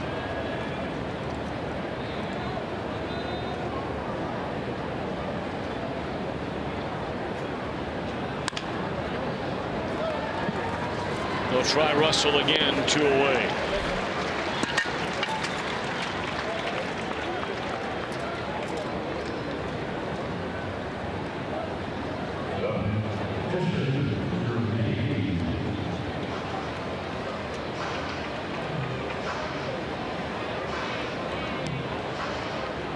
We were starting to talk about the pitcher rather, the Reds are going to be facing tomorrow night. New York Mets right-hander Noah Syndergaard. There was a story today in one of the New York papers about Syndergaard so far this year. And when we come back, we'll tell you about it. Pretty interesting stuff. 6-pitch inning.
It's a row. The Reds in the Big Apple to face the aforementioned Noah Syndergaard and the rest of the Mets starting tomorrow night, first of 3.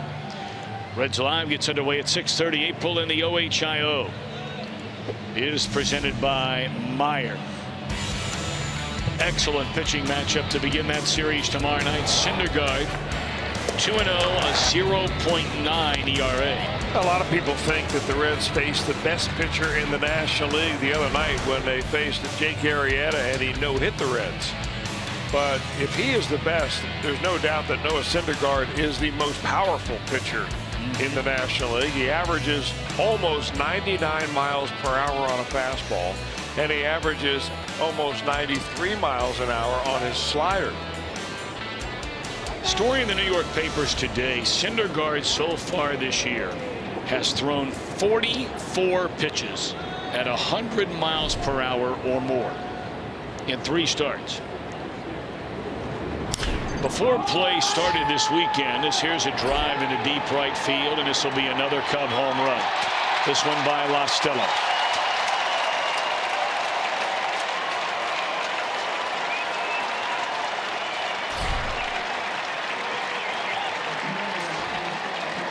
That makes it 9-0 Chicago here in the 6th. Before the weekend began, all of the other pitchers in Major League Baseball, all of them, had thrown a total of 12 pitches in triple digits. Syndergaard's thrown 44. You mentioned the average velocity on his slider. The average velocity on his changeup is 91.7 miles per hour. Changeup. Well, that's only good because his fastball is 100. Sure. If you throw your fastball at 92 and your changeup 91, you're not going to have any kind of success. But the average changeup velocity so far this year by Syndergaard is higher than the average fastball velocity so far this year than Zach Greinke, David Price, Madison Bumgarner, and surprisingly Felix Hernandez. So in a very long-winded way, he throws real hard. Of course, it should be noted about all the other pitchers and how many times they've hit 100. Aroldis Chapman has not thrown yet this year in the major leagues. I guess it all should be noted about Syndergaard. Let's forget the 100 miles per hour because that just happens to be a number. But he's 23 years old. And he's on his 2nd organization. Brandon stays with it. Good play.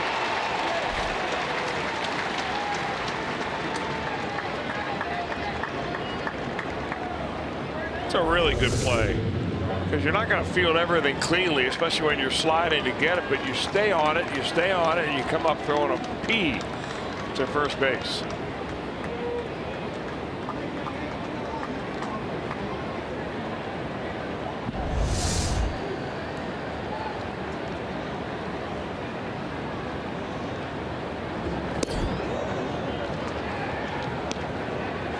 So the trade that brought Syndergaard, and he was in the minor leagues at the time. He was with the Toronto Blue Jays. And the Mets got John Buck and Travis d'Arnaud in exchange for R.A. Dickey, Cy Young Award winner, Josh Toll, and Mike Nikias. And that precisely goes back to what I was saying about earlier. When you're a team that makes a decision, you're going to start trading away stars of your team for one reason or another. What are you getting back in return? And right now, Arnaud and certainly Syndergaard are right in the middle of the foundation of a Mets team that played in the World Series last season. There's a double by Bryant with 1 out in the inning. You know what's interesting even more about that is that Syndergaard was the #1 draft pick by the Blue Jays in 2010, but he was the 38th player taken in that draft. Now that was a draft that Bryce Harper was the #1 player taken. And when the Mets drafted the first time, they took Matt Harvey. So Matt Harvey's gotten all really the headlines at Dark Knight and all that stuff in New York. But Syndergaard has become essentially the man on that pitching staff. And that's a pitching staff that is just loaded. Yeah, they just activated Jacob deGrom today.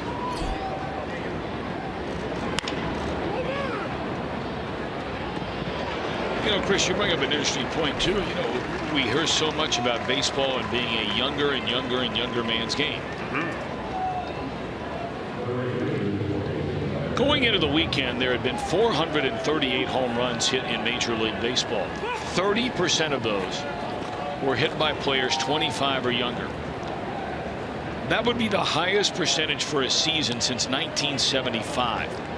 In addition to that, players 25 or younger were leading the majors or sharing the lead in hits, home runs, RBIs, walks, steals, slugging percentage, OPS, total bases, extra base hits. 25 and younger. Got a theory on that? No.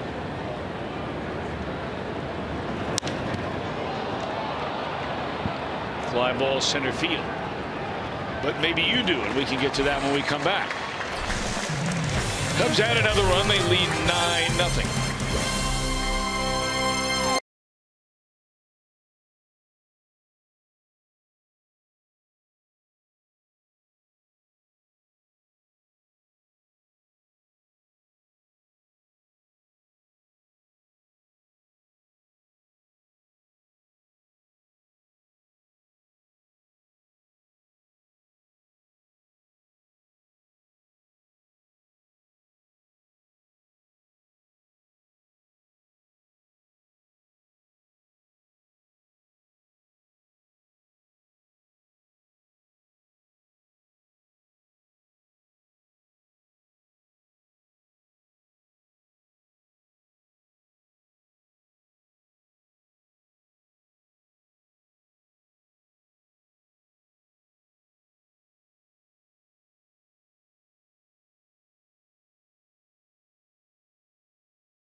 On Fox Sports Ohio, brought to you by your local Ford dealer, Ford Go Further, and by Cincinnati Children's, ranking 3rd in the country on the U.S. News Best Children's Hospitals in America. And as always, a very special hello to all of those watching over at Cincinnati Children's today, and we're hoping and praying today is a great day.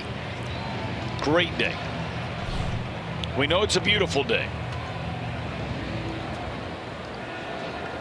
Not been so good here at the old ballpark for the home team. They trail 9-0. Top of the order against Jason Hamill, trying to go to 3-0 on the year. Schebler looks at ball one down low. Before we went to break, I had given a bunch of numbers about, you know, the first 2.5 weeks of baseball and how in virtually every major offensive category, offensive, not pitching, offensive category, players 25 and younger were leading the majors or sharing the lead in all the different categories. It really means something.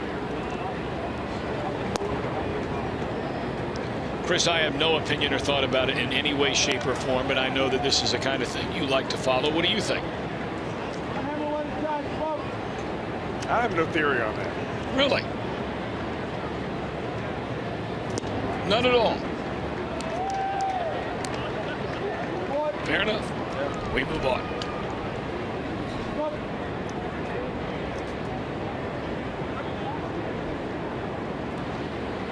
(3-1) on Schebler. 3-2. I mean, except maybe the speed of the game.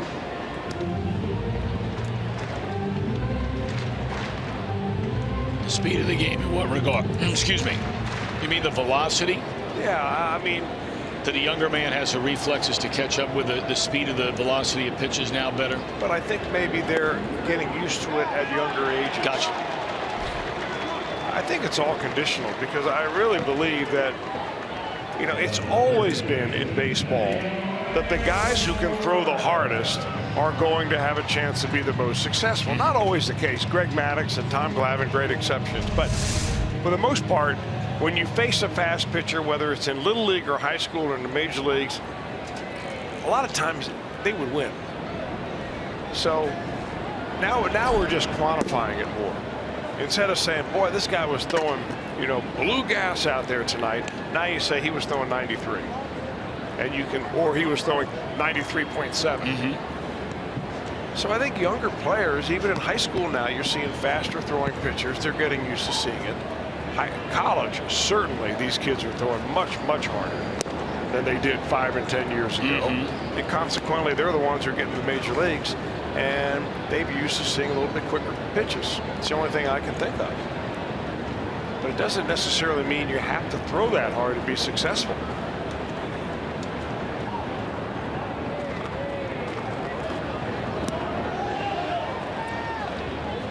But it's a lot easier for an organization or a scout to go out on the limb for a guy that has exceptional tools than the guy who seems to do it with smoke and mirrors, and he just has a gut feeling that this guy has a way to get people out, or a way to get on base even though he's not the fastest, strongest, etc. Into left field, a sinking liner for Suarez, and he finally is able to get one to fall after lining out each of his first 2 times up. That's a deserving base hit right there.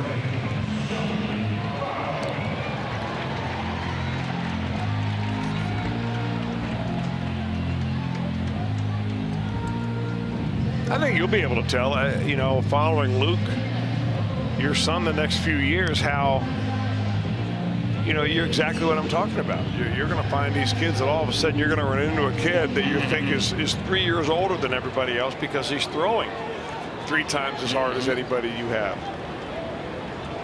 And there are so many ways now for young pitchers to increase their velocity.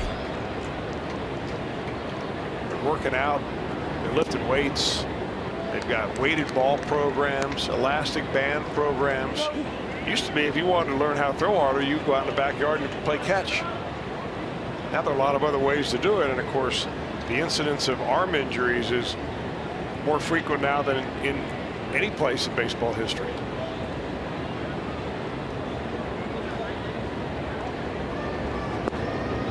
Joey Votto to 1 out of 2 is struck out and single to center his last time up in the 4th.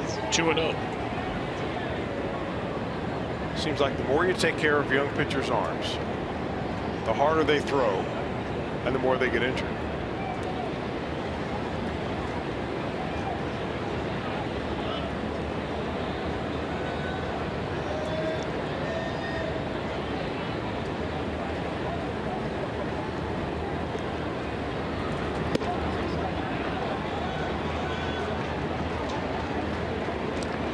That's one of those topics, Chris. It's almost getting to the point where it's like a beaten horse. I mean, it's getting so tired because it's not changing. No, I mean, what I mean is that major league teams' approach to asking guys to, go to higher pitch counts, to throw more innings, it's not changing. And so you have so many people that have been in the game for a long time and say, boy, this is what we're doing. We're babying guys. We're doing this. We're doing that. But nobody, to my knowledge, outside of Nolan Ryan a couple of years ago with the Rangers, is really trying to change it. Is that fair? Well, yeah. I mean, what you mentioned by him, I think that he owned a minor league ball club and he's involved with the Rangers, and he wanted to make sure that these guys didn't have a pitch count and they would pitch deep into ball games to develop the ability to pitch deeper into ball games the next time. Going back to the days, and Nolan Ryan was in that cusp of when players would, or when teams went from 4-man rotations to 5-man rotations, just about the time that he came into the league in the 60s. But prior to that, there were 4-man rotations, and pitchers would routinely pitch 300 innings a year.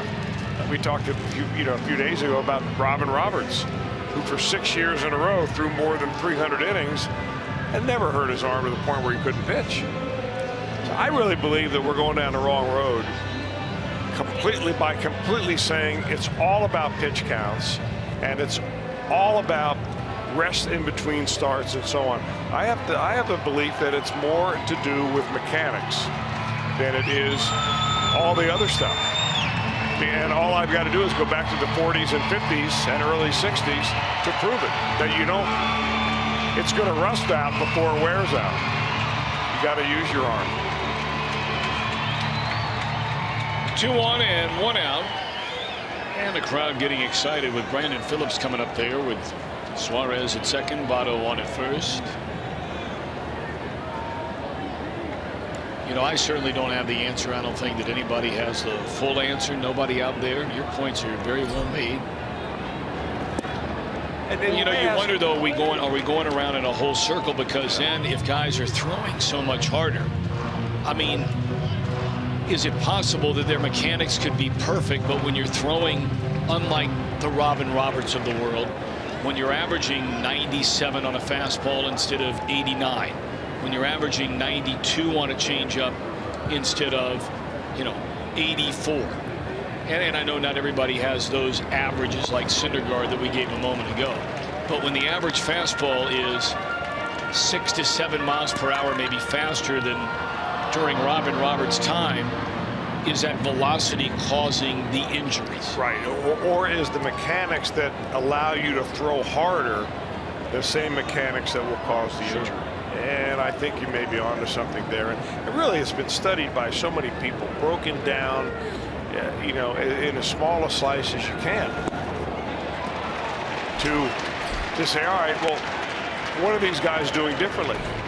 And one of the things that I've read recently, Tom, and you asked me about the mechanics, and I am, believe me, not a biomechanical expert in any way when it comes to pitching. I've taught a lot of pitching, and I think now after reading some things, that I've probably taught some that were wrong. And one of the theories is that when you teach a kid to pitch or throw, the first thing you do is you say, okay, point that ball to the center field wall and then throw to home. And that's, in more advanced nomenclature, is known as early pronation. But then if you look at the stop action pictures of guys like Tom Seaver and Nolan Ryan, they didn't do that. When their foot landed, they were pointing the ball to third base and not the center field wall. And they didn't have arm injuries. So I think that when you get that early pronation, it may help you throw harder, but it also may be something that hurts your arm. And I think they're just now getting into that more and more. I've talked to several college coaches who believe that is one of the biggest things that they need to start addressing. But the first thing you hear when you talk to scouting directors or scouts is that, hey, we've got 3 guys on this team that can hit 97. But they're not saying, whether that 97 is deceptive, whether they can use it for strikes, whether it's going to hurt their arm or not, because you really never know. It is a circular argument that someday they'll figure it out. We hope sooner than later. You know what? I don't think they ever. I'm not sure they ever will, because I think everybody is just born differently. I mean, nobody can explain how Nolan Ryan was the hardest thrower of his generation. Again, back to what we're talking about, by far. Yet he never got hurt. Randy Johnson, the hardest left-handed thrower of his generation. It was back trouble that gave Randy Johnson some injury issues, not his arm. So who knows? Inning is over for the Reds. We know that. They strand 2. We go to the 7th. 9-0 Chicago.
by authority of the Cincinnati Reds and may not be reproduced or retransmitted in any form.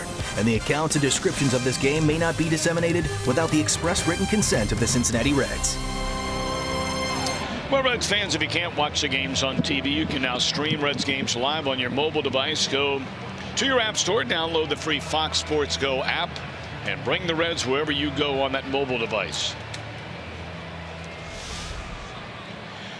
9-0 Chicago, taking over on the mound. And again, the Reds trying to get this guy straightened out. His right-hander J.J. Hoover, his 9th game of the year.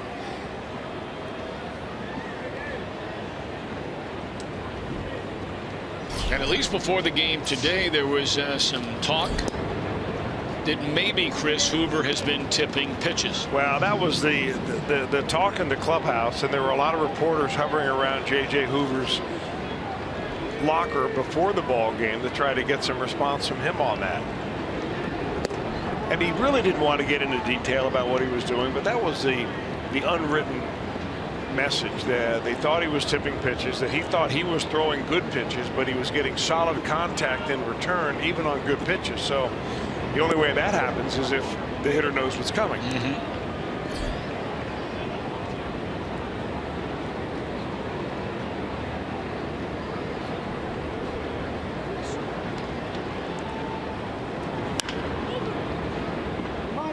I do know this. He could use a nice, easy inning, because every time you get a batter out, your confidence builds up a little bit, a little bit more, and they really do need J.J. Hoover to reach the level of pitching that he had back last year in 2015. 2-2, Miguel Montero. And it's fouled off the mask of Barnhart.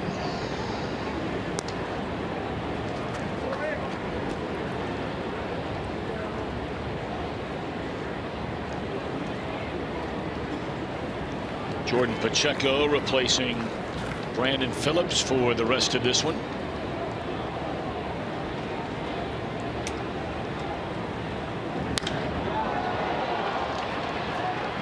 It's in the air to left field, run down by Duvall, and a good start for J.J. Hoover.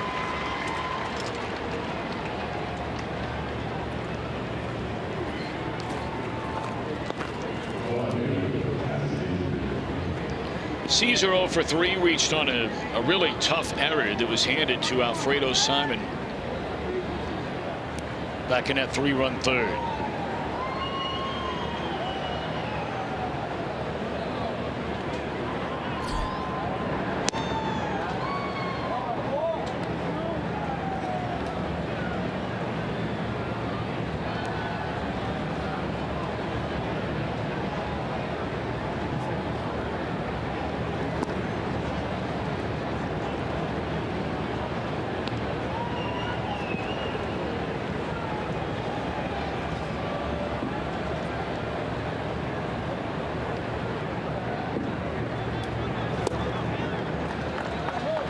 Good fastball right there on a 2-0 pitch.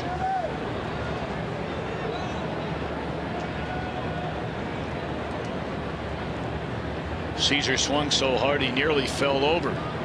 2-1. 2-2.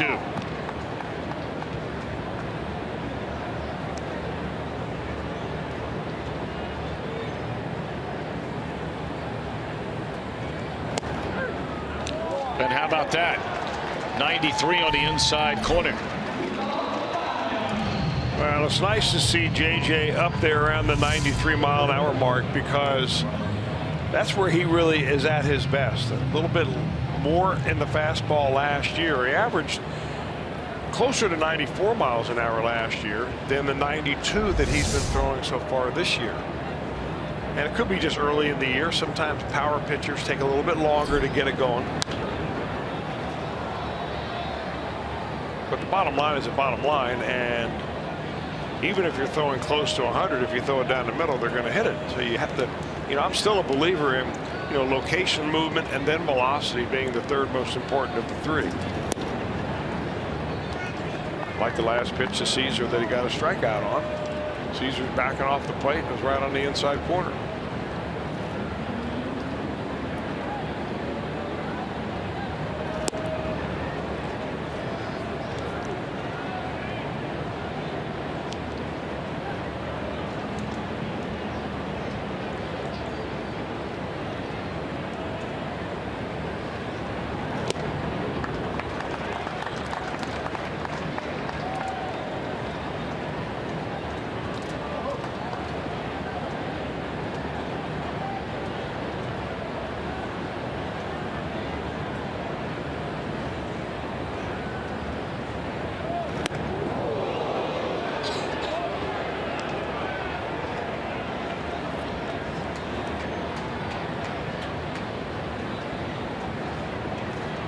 Well, it's a good pitch if you can come right back and snap off a breaking ball down and away and get him a chase, or come right back in with another fastball. First 1-2-3 inning today for the Cubs on offense. And a nice outing for J.J. Hoover. Well, we're going to do what we do every Sunday, and that's keep it right here for the singing of God Bless America.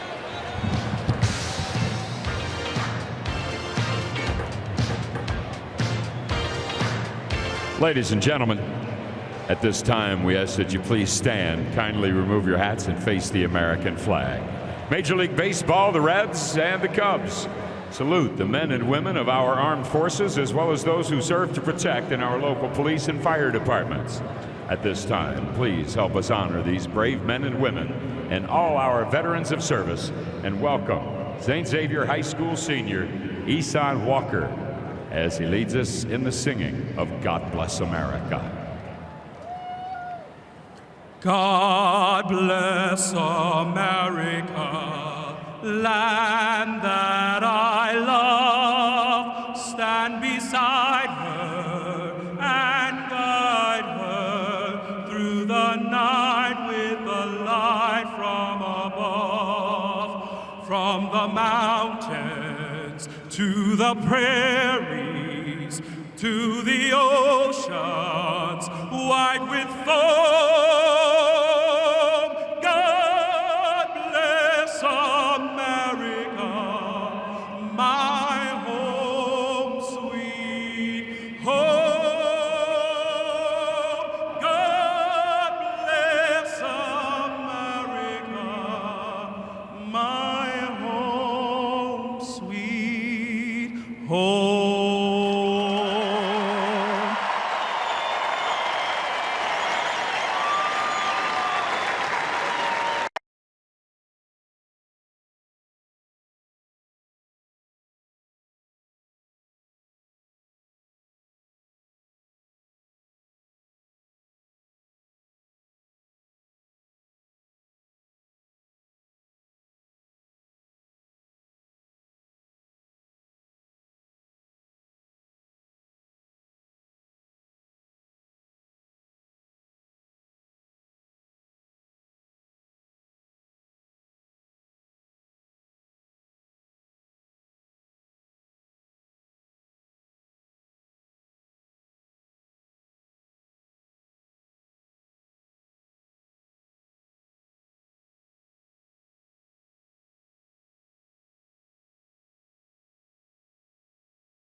Off this next road trip, May the 6th, be a Star Wars Friday night fireworks. Reds and the Brewers, you can come down here for as low as $12. Star Wars soundtrack for the fireworks show on that Friday, May 6th. Come on down to the ballpark.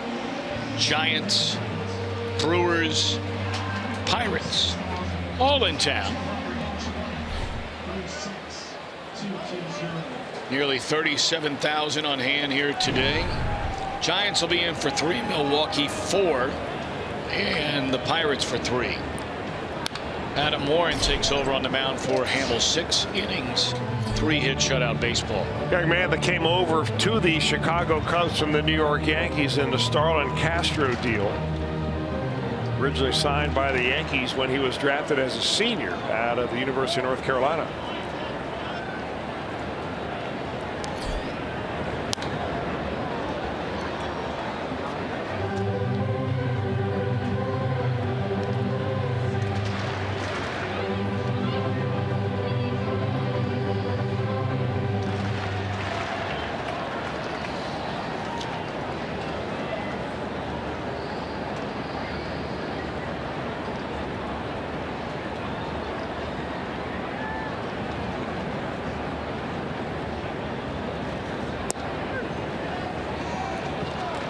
And Warren takes care of Duvall to begin this Reds 7th inning. It's the 8th strikeout by Cub pitching so far today. I'll tell you what, the way the Cubs starting pitching has been so far, being a long man type, middle reliever type like Adam Warren is like being a Maytag repairman, I guess, right? I mean, you're not sure when that phone is going to ring, or if it does ring, they want you. I mean, that's got to be the most well-rested bullpen in baseball. You're 100% right on that. I mean, last night was one of the few times this entire year where their starter has not gone 7 and allowed 2 or 3 runs, if even that. I mean, look, they don't walk anybody. They don't walk anybody. They have 40 walks as an entire pitching staff the entire year. Well, here's to put it in perspective, not even from walks, just the number of innings pitched. Coming into today's game, the Reds bullpen has pitched 67 innings, second most in the National League behind the Diamondbacks. The Cubs, the fewest innings as relievers in the National League at 40. So 27 more innings pitched. That's 3 full games. Well, and not only quantity, Chris, quality. They're getting both. Yeah. I mean, the 15 quality starts by their starting pitchers, by far the leader in the National League, one better than the White Sox in the American League. 2 away in the inning. April in the OHIO again tonight. Shift over to basketball. LeBron James and the Cavaliers trying to sweep Detroit. Coverage begins after the Reds game with the Golf Zone at 6. Cavs starting at 8. April in the OHIO presented by Meyer.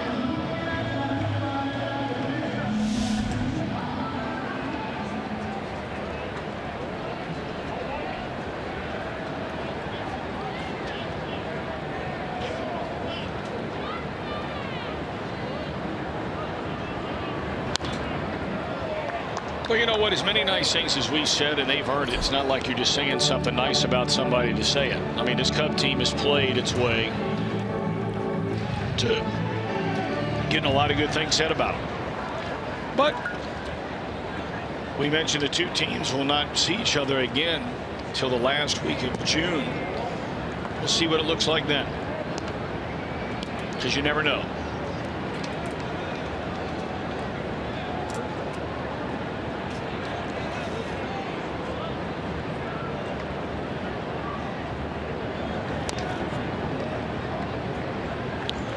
I got a really interesting text from a friend of ours that had a theory on why it's a younger man's game nowadays, and the whole thing is that baseball has pretty much cleaned up the steroids, and the steroid players were playing older, way into their late 30s. Now that they can't do that anymore, presents more opportunity for young players. And I think you and I, probably without saying it, took that as a given. Because we saw guys doing things in their late 30s they had never done before. And the young guys have to sit and wait for that guy to finally retire at age 38 or 39. Now they're being moved out because their natural ability falls off a lot earlier. We thank Studley for that. It's good to hear. Now there's a guy, when you're looking for the answers, that has them all.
summary. It's been all Cubs this afternoon, and Anthony Rizzo, first 2 times up, two-run home runs, 1 in the first and 1 in the third. And behind the pitching of Jason Hamill, who goes 6 innings of scoreless baseball. Cubs are rolling a 9-0 lead as we speak. Your Honda game summary. Javier Baez staring out there at J.J. Hoover there after that first pitch. How about that?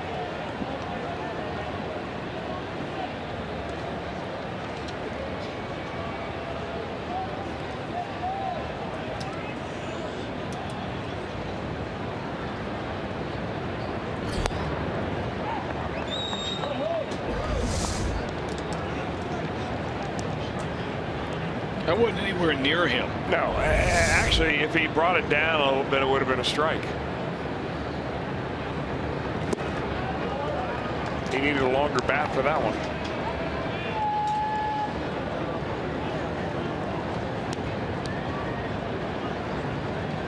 Baez starting the last 2 nights down at third base, just activated and off the disabled list. Broken bat rolling. And Hoover can say, take that. Well, JJ, I mean, the difference in JJ Hoover, and he may have been tipping his pitches for all I know. I haven't studied the video. I know that some of his teammates did. Brian Price told a very interesting story when he met yesterday along with Dick Williams and Walt Jocketty with some season ticket holders and some of a casual type luncheon atmosphere. And somebody asked about J.J. Hoover and you know, the morale of the ball club and so on. And Brian told a story about after the other night when J.J. had a rough time. And he walked through the clubhouse and he saw a couple of guys at 11 o'clock at night after the ball game. Jay Bruce and Joey Votto in the weight room lifting weights. Took another lap through the clubhouse, went into the video room, and there later on at midnight, this is after Brian had showered and dressed and getting ready to go home, and saw some of his teammates, including Joey Votto and Ross Ollendorf, watching video about J.J. Hoover trying to help figure something out. And he took that as a very positive sign that the guys are really, I mean, they're galvanized, they're pulling for each other, which is the way you've got to be as a baseball team. Because the worse things get, the more you need to be together. And they figured that they need to get J.J. right, and hopefully, I'll tell you one thing, he's making better pitches today.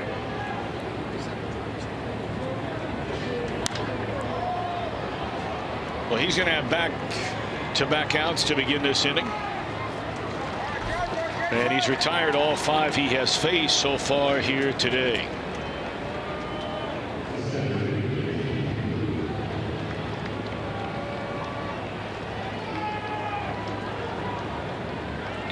Changes for the Reds. Schebler goes from center to left. We have a Billy Hamilton sighting. He's now in center.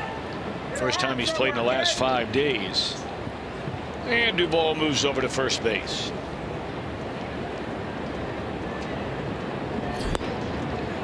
Cubs lead 9-0. Hayward has 3 hits and 4 at bats, 3 knocked in, a stolen a base, scored a run.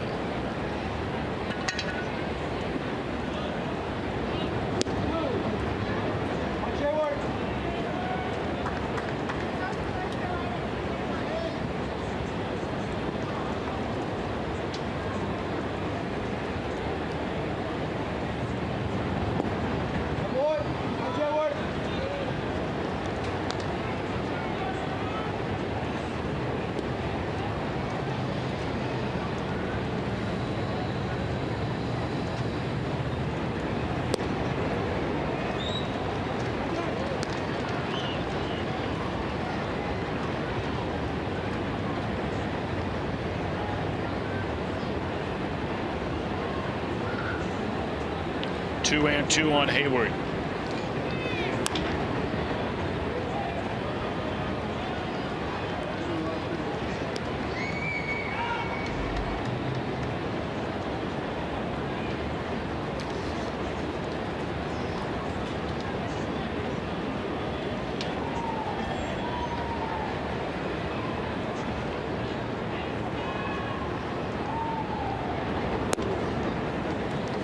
38 runs scored in this 4-game series by the Chicago Cubs.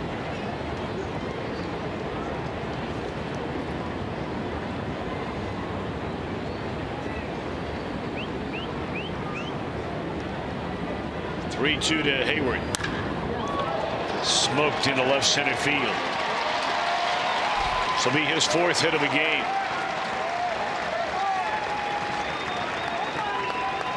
I'll tell you, Jason Hayward's swing almost appears like he's swinging down on the ball. Although I think it's more level. I mean, you know, the old saying, swing down and run hard. But, of course, you're going to get a pitch down there. But, I mean, he really goes down to get that. He doesn't just drop his hands down. He gets his whole body down there to get that pitch. And he has hit the ball hard all week long.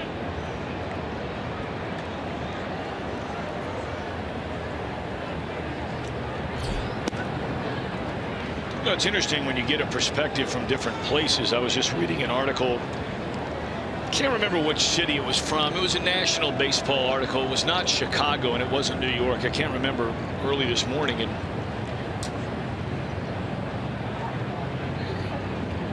there were a number of scouts who were giving their opinion. For whatever reason, randomly, the writer had picked 10 players in the big leagues. One of them was Hayward. And the 3 or 4 scouts his columnist asked were really down on this signing of Hayward by the Cubs.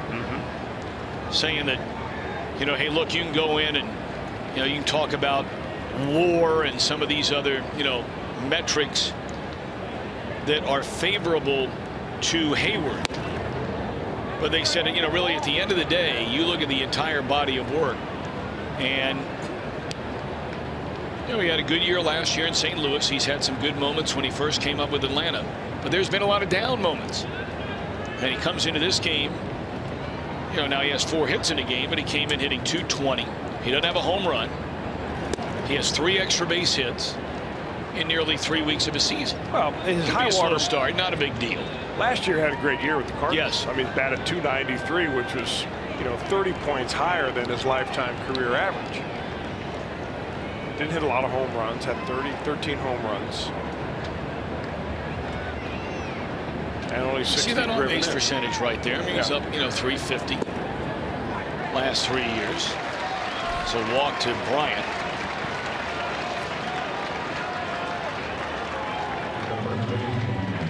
Well, I'm not saying whether it was a good sign or not. I think it's too early probably for Cubs.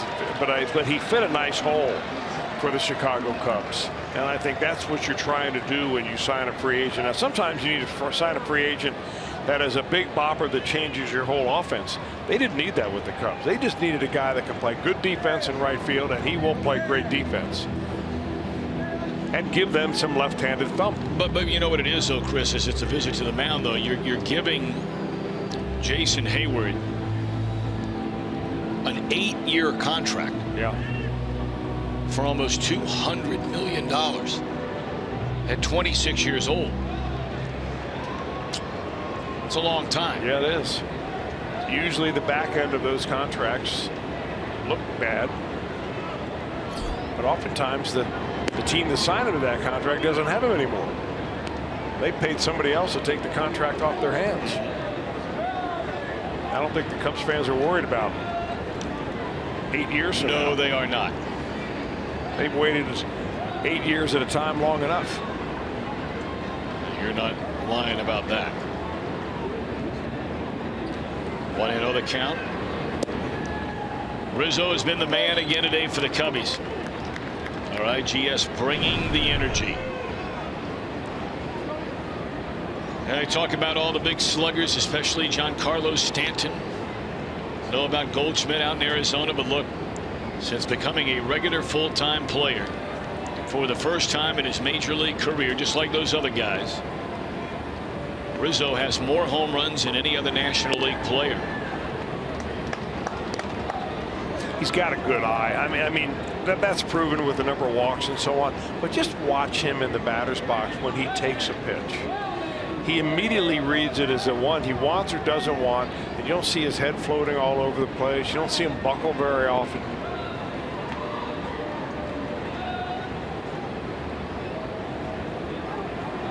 2-1 on Rizzo. Oh boy. Way out in front of that one.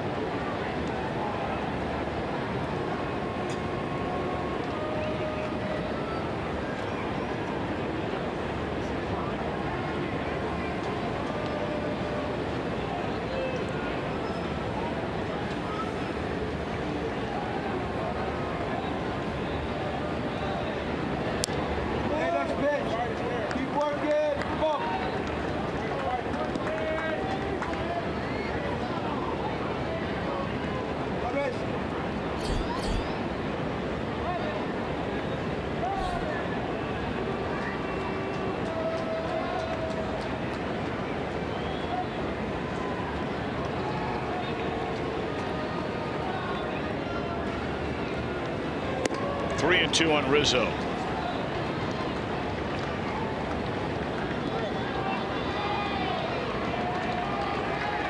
This will be the 44th pitch for J.J. Hoover in his 2-inning stint.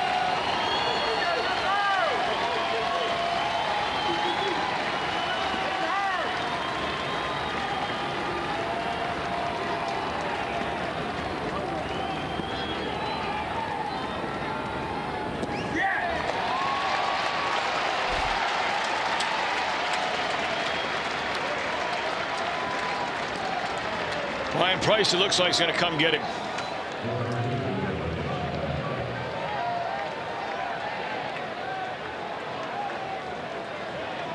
We'll take a break in the action. 9-0 Chicago.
I'm Jim Day with your Miller Time Moment, brought to you by Miller Lite. On this date 3 years ago, 1-0 game. David DeJesus at the plate, 2 on, 8th inning. Zach Cozart doing what Zach Cozart does. Big play to preserve that 1-0 lead. In fact, the Reds went on to win 1-0. Your Miller Time Moment. One thing you never question, Zach Cozart being able to pick it. And he's off to a good start offensively now. Sitting with Homer Bailey. Perhaps he'll be back in the lineup tomorrow. Well, I think you can pretty much take that to the bank, Jimbo. And speaking of Homer Bailey, he is scheduled to make another rehab start on Tuesday, so he'll be getting out of here probably tomorrow for Class AA Pensacola when they take on the Jackson, Mississippi franchise. While Solendorf takes over for J.J. Hoover, who allowed a 2-out double after retiring the front 5 and then turned around and walked 2 in a row. So they're loaded for Soler. Breaking ball to strike.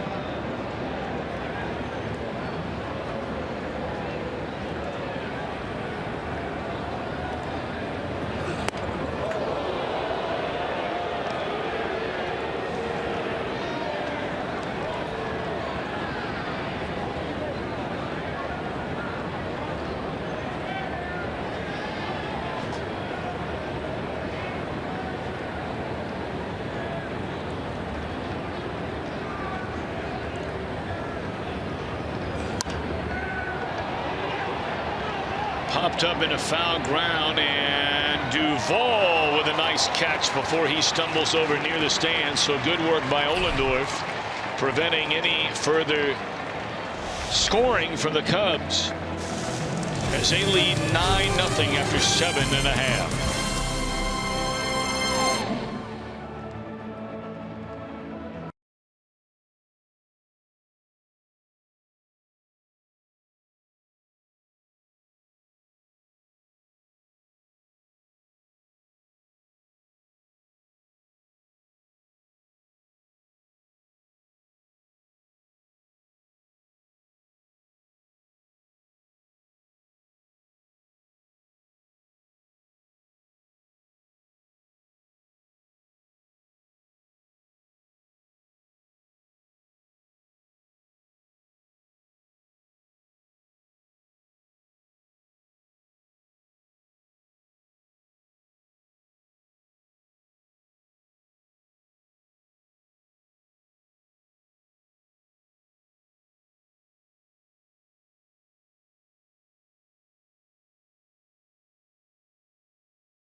Star Wars weekend at the ballpark. Saturday, May 7th, the first 25,000 fans will receive a Star Wars X-Wing fighter Mr. Red's bobblehead. It's thanks to Dynergy's Energy.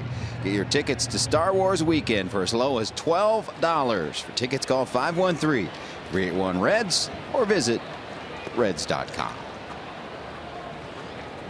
All right, Jimbo. Travis Wood, former Red, takes over on the mound, getting some work in here in the 8th inning. We have not seen him this entire series.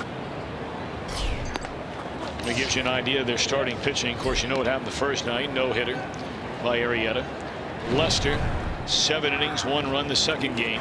They needed bullpen last night. Reds handed Lackey the loss. And now Wood takes over for Warren. Pacheco bats for the first time.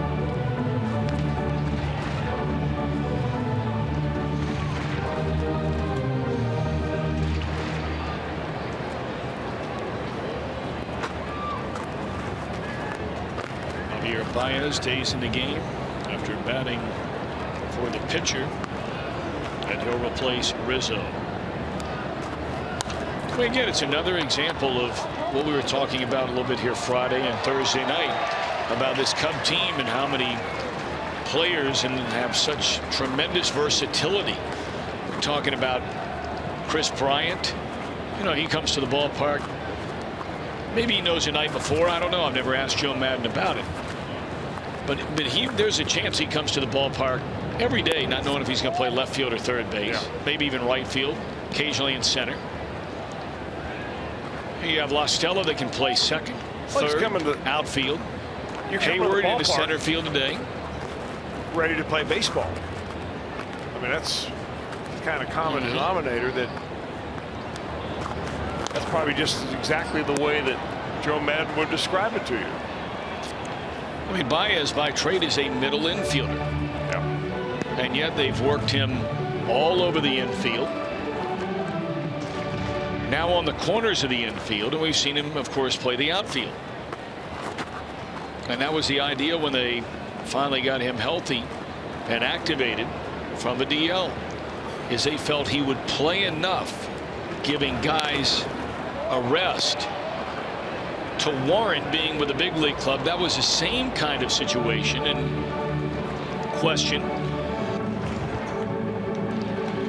The Reds had to ask and answer about Jose Peraza.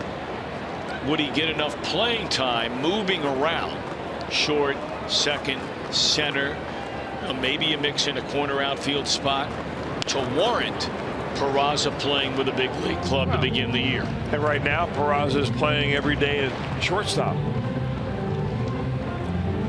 But the Reds will be the first to tell you he's probably not the shortstop of the future here, because I like him better at second base, although he played a lot of center field.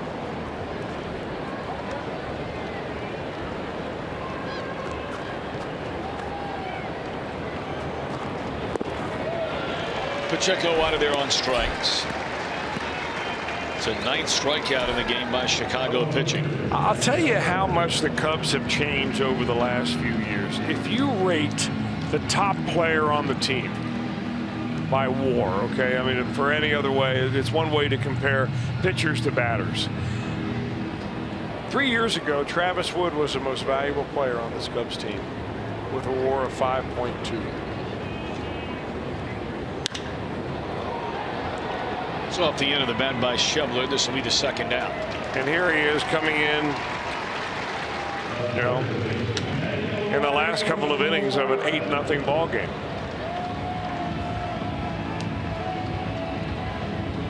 Well, we mentioned earlier, you know, when we saw them last week, when you tell your fan base, and look, no one's waited in the history of professional sports in North America longer than Cub fans to not only win a world title, but to play in the actual title series, the World Series.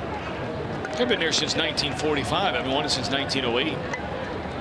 In 2012, Theo Epstein's first year, they lost 101 games. The next 2 years, they finished in dead last in the National League Central. Last year, they won 97. This year, they have the second best record in baseball through the first 3 weeks of the season.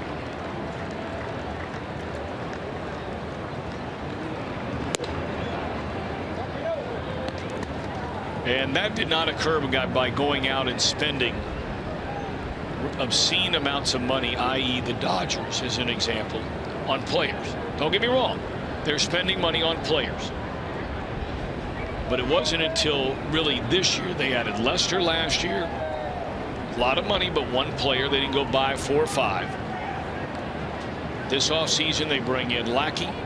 They bring in Hayward as free agents. They did have to re-sign Fowler. But that's on a very agreeable contract.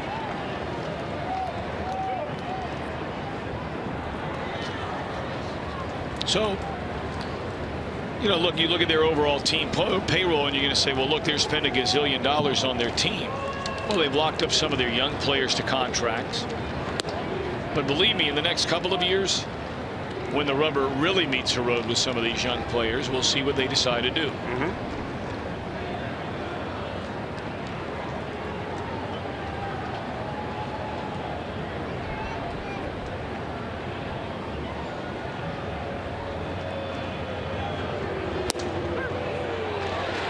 On looking at Suarez, he did not like the call.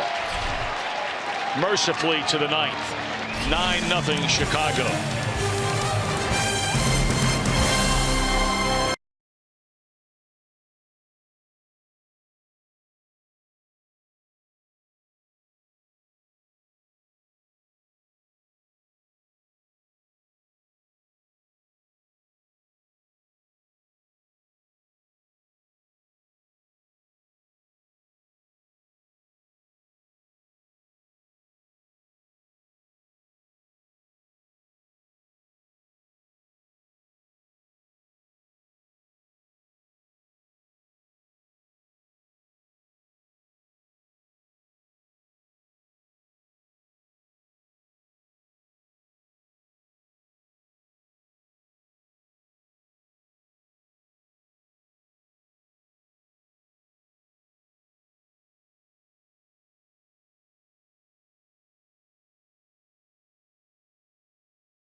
Fox Sports Ohio.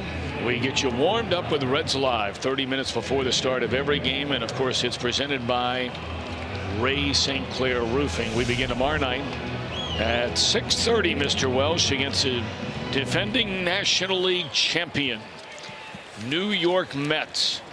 Pitching rich indeed. The real surprise player for them so far this year has been the longtime Pirate, Neil Walker. Yeah. What a start he's off to. Replacing the departed Daniel Murphy. Cespedes, an extra base hit in 7 straight games. Hitting a lot of home runs. But not really scoring a lot of runs yet. No. Struggling a little bit on offense as a team, the Mets are. That pitching staff, though, can make just a few runs hold up. Yeah, they're 10th in the league in runs scored so far this year. The only teams that have scored fewer runs: Milwaukee, Miami, San Diego, Atlanta. But ERA number 3. Strikeouts number 1. And really, not Brian, that's the old closer. Matt Harvey has not gotten warmed up yet. 1 away in the inning as Ohlendorf will try and get the final 3 outs on the Cubs side before the Reds bat in the last of the 9th inning. By the way, the 38 runs scored in this series by Chicago is an all-time record by an opponent in the history of Great American Ballpark. Those are the kind of numbers you see at Coors Field before the humidor. You're right. They have gone 16, 8, 5, 9.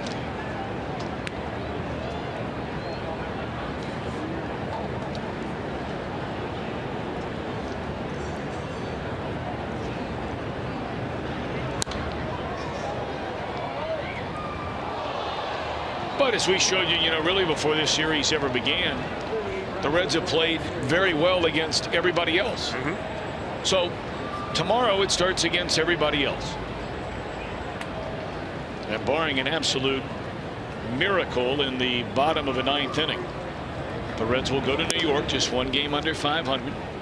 Now you look around in their division, and outside of these Cubs, everybody's right there. Cardinals 1 over, Reds and Pirates at even 500.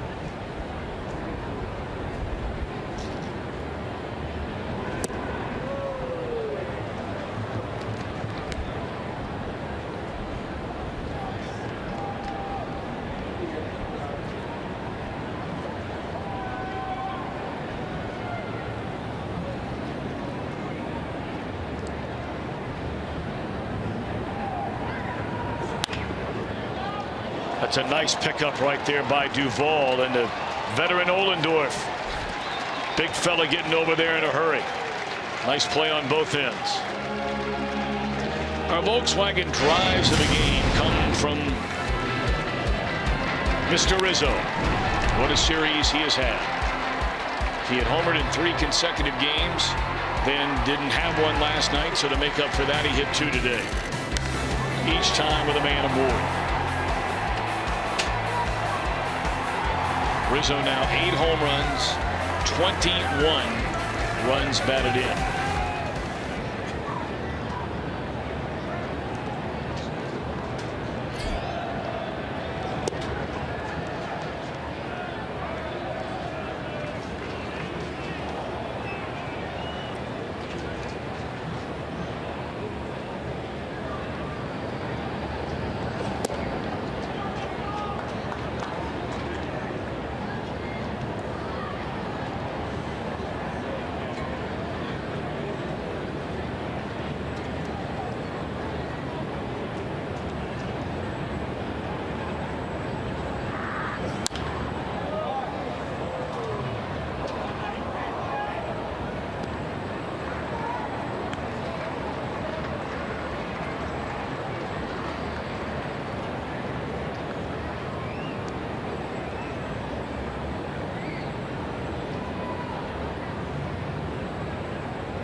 high fastball at 95 and gone swinging. Addison Russell. The Reds will bat in the bottom of the ninth, down by 9.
Baseball on Fox Sports Ohio, brought to you by T-Mobile. Get major league coverage.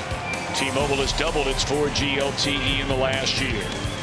And by Toyota for over 30 offers. Visit buyatoyota.com. Toyota, let's go places. Beautiful looking. Downtown Cincinnati to the left. The Commonwealth on the right. And the Great Ohio right down the middle.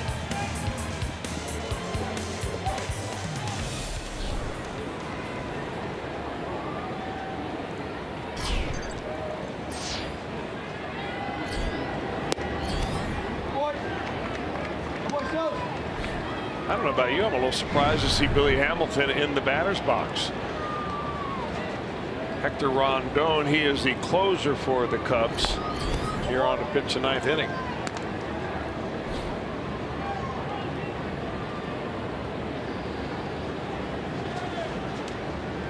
Here's another guy we've not seen in this entire series. That's a Chicago closer.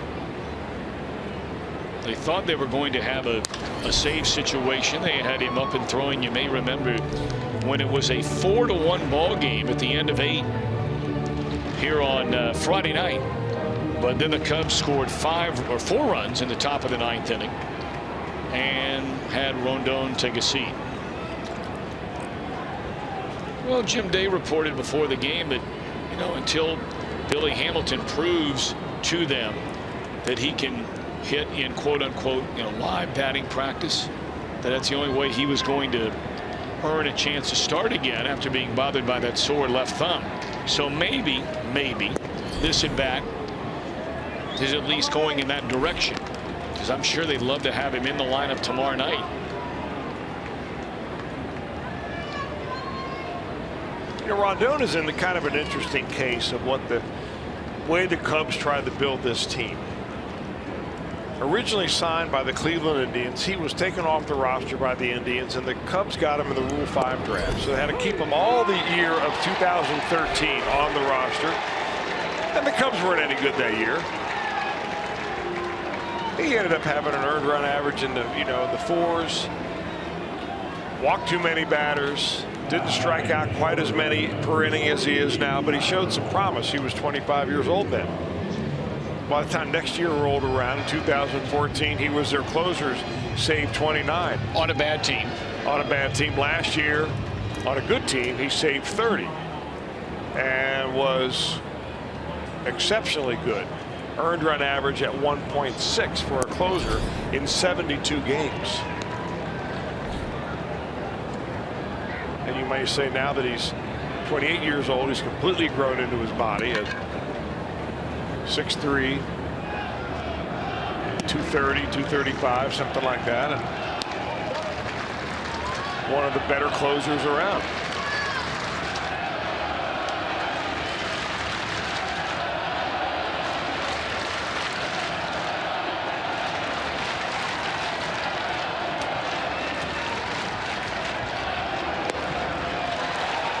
Back-to-back strikeouts for the Cubs closer, and the Reds are down to their final out of the game.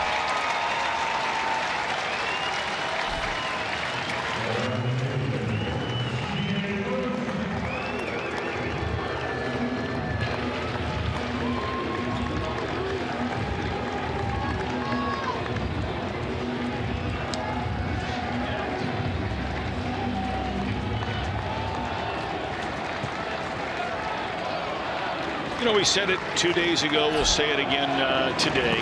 We don't know if Jay Bruce will be leaving the team for sure tonight. He's going to take that time to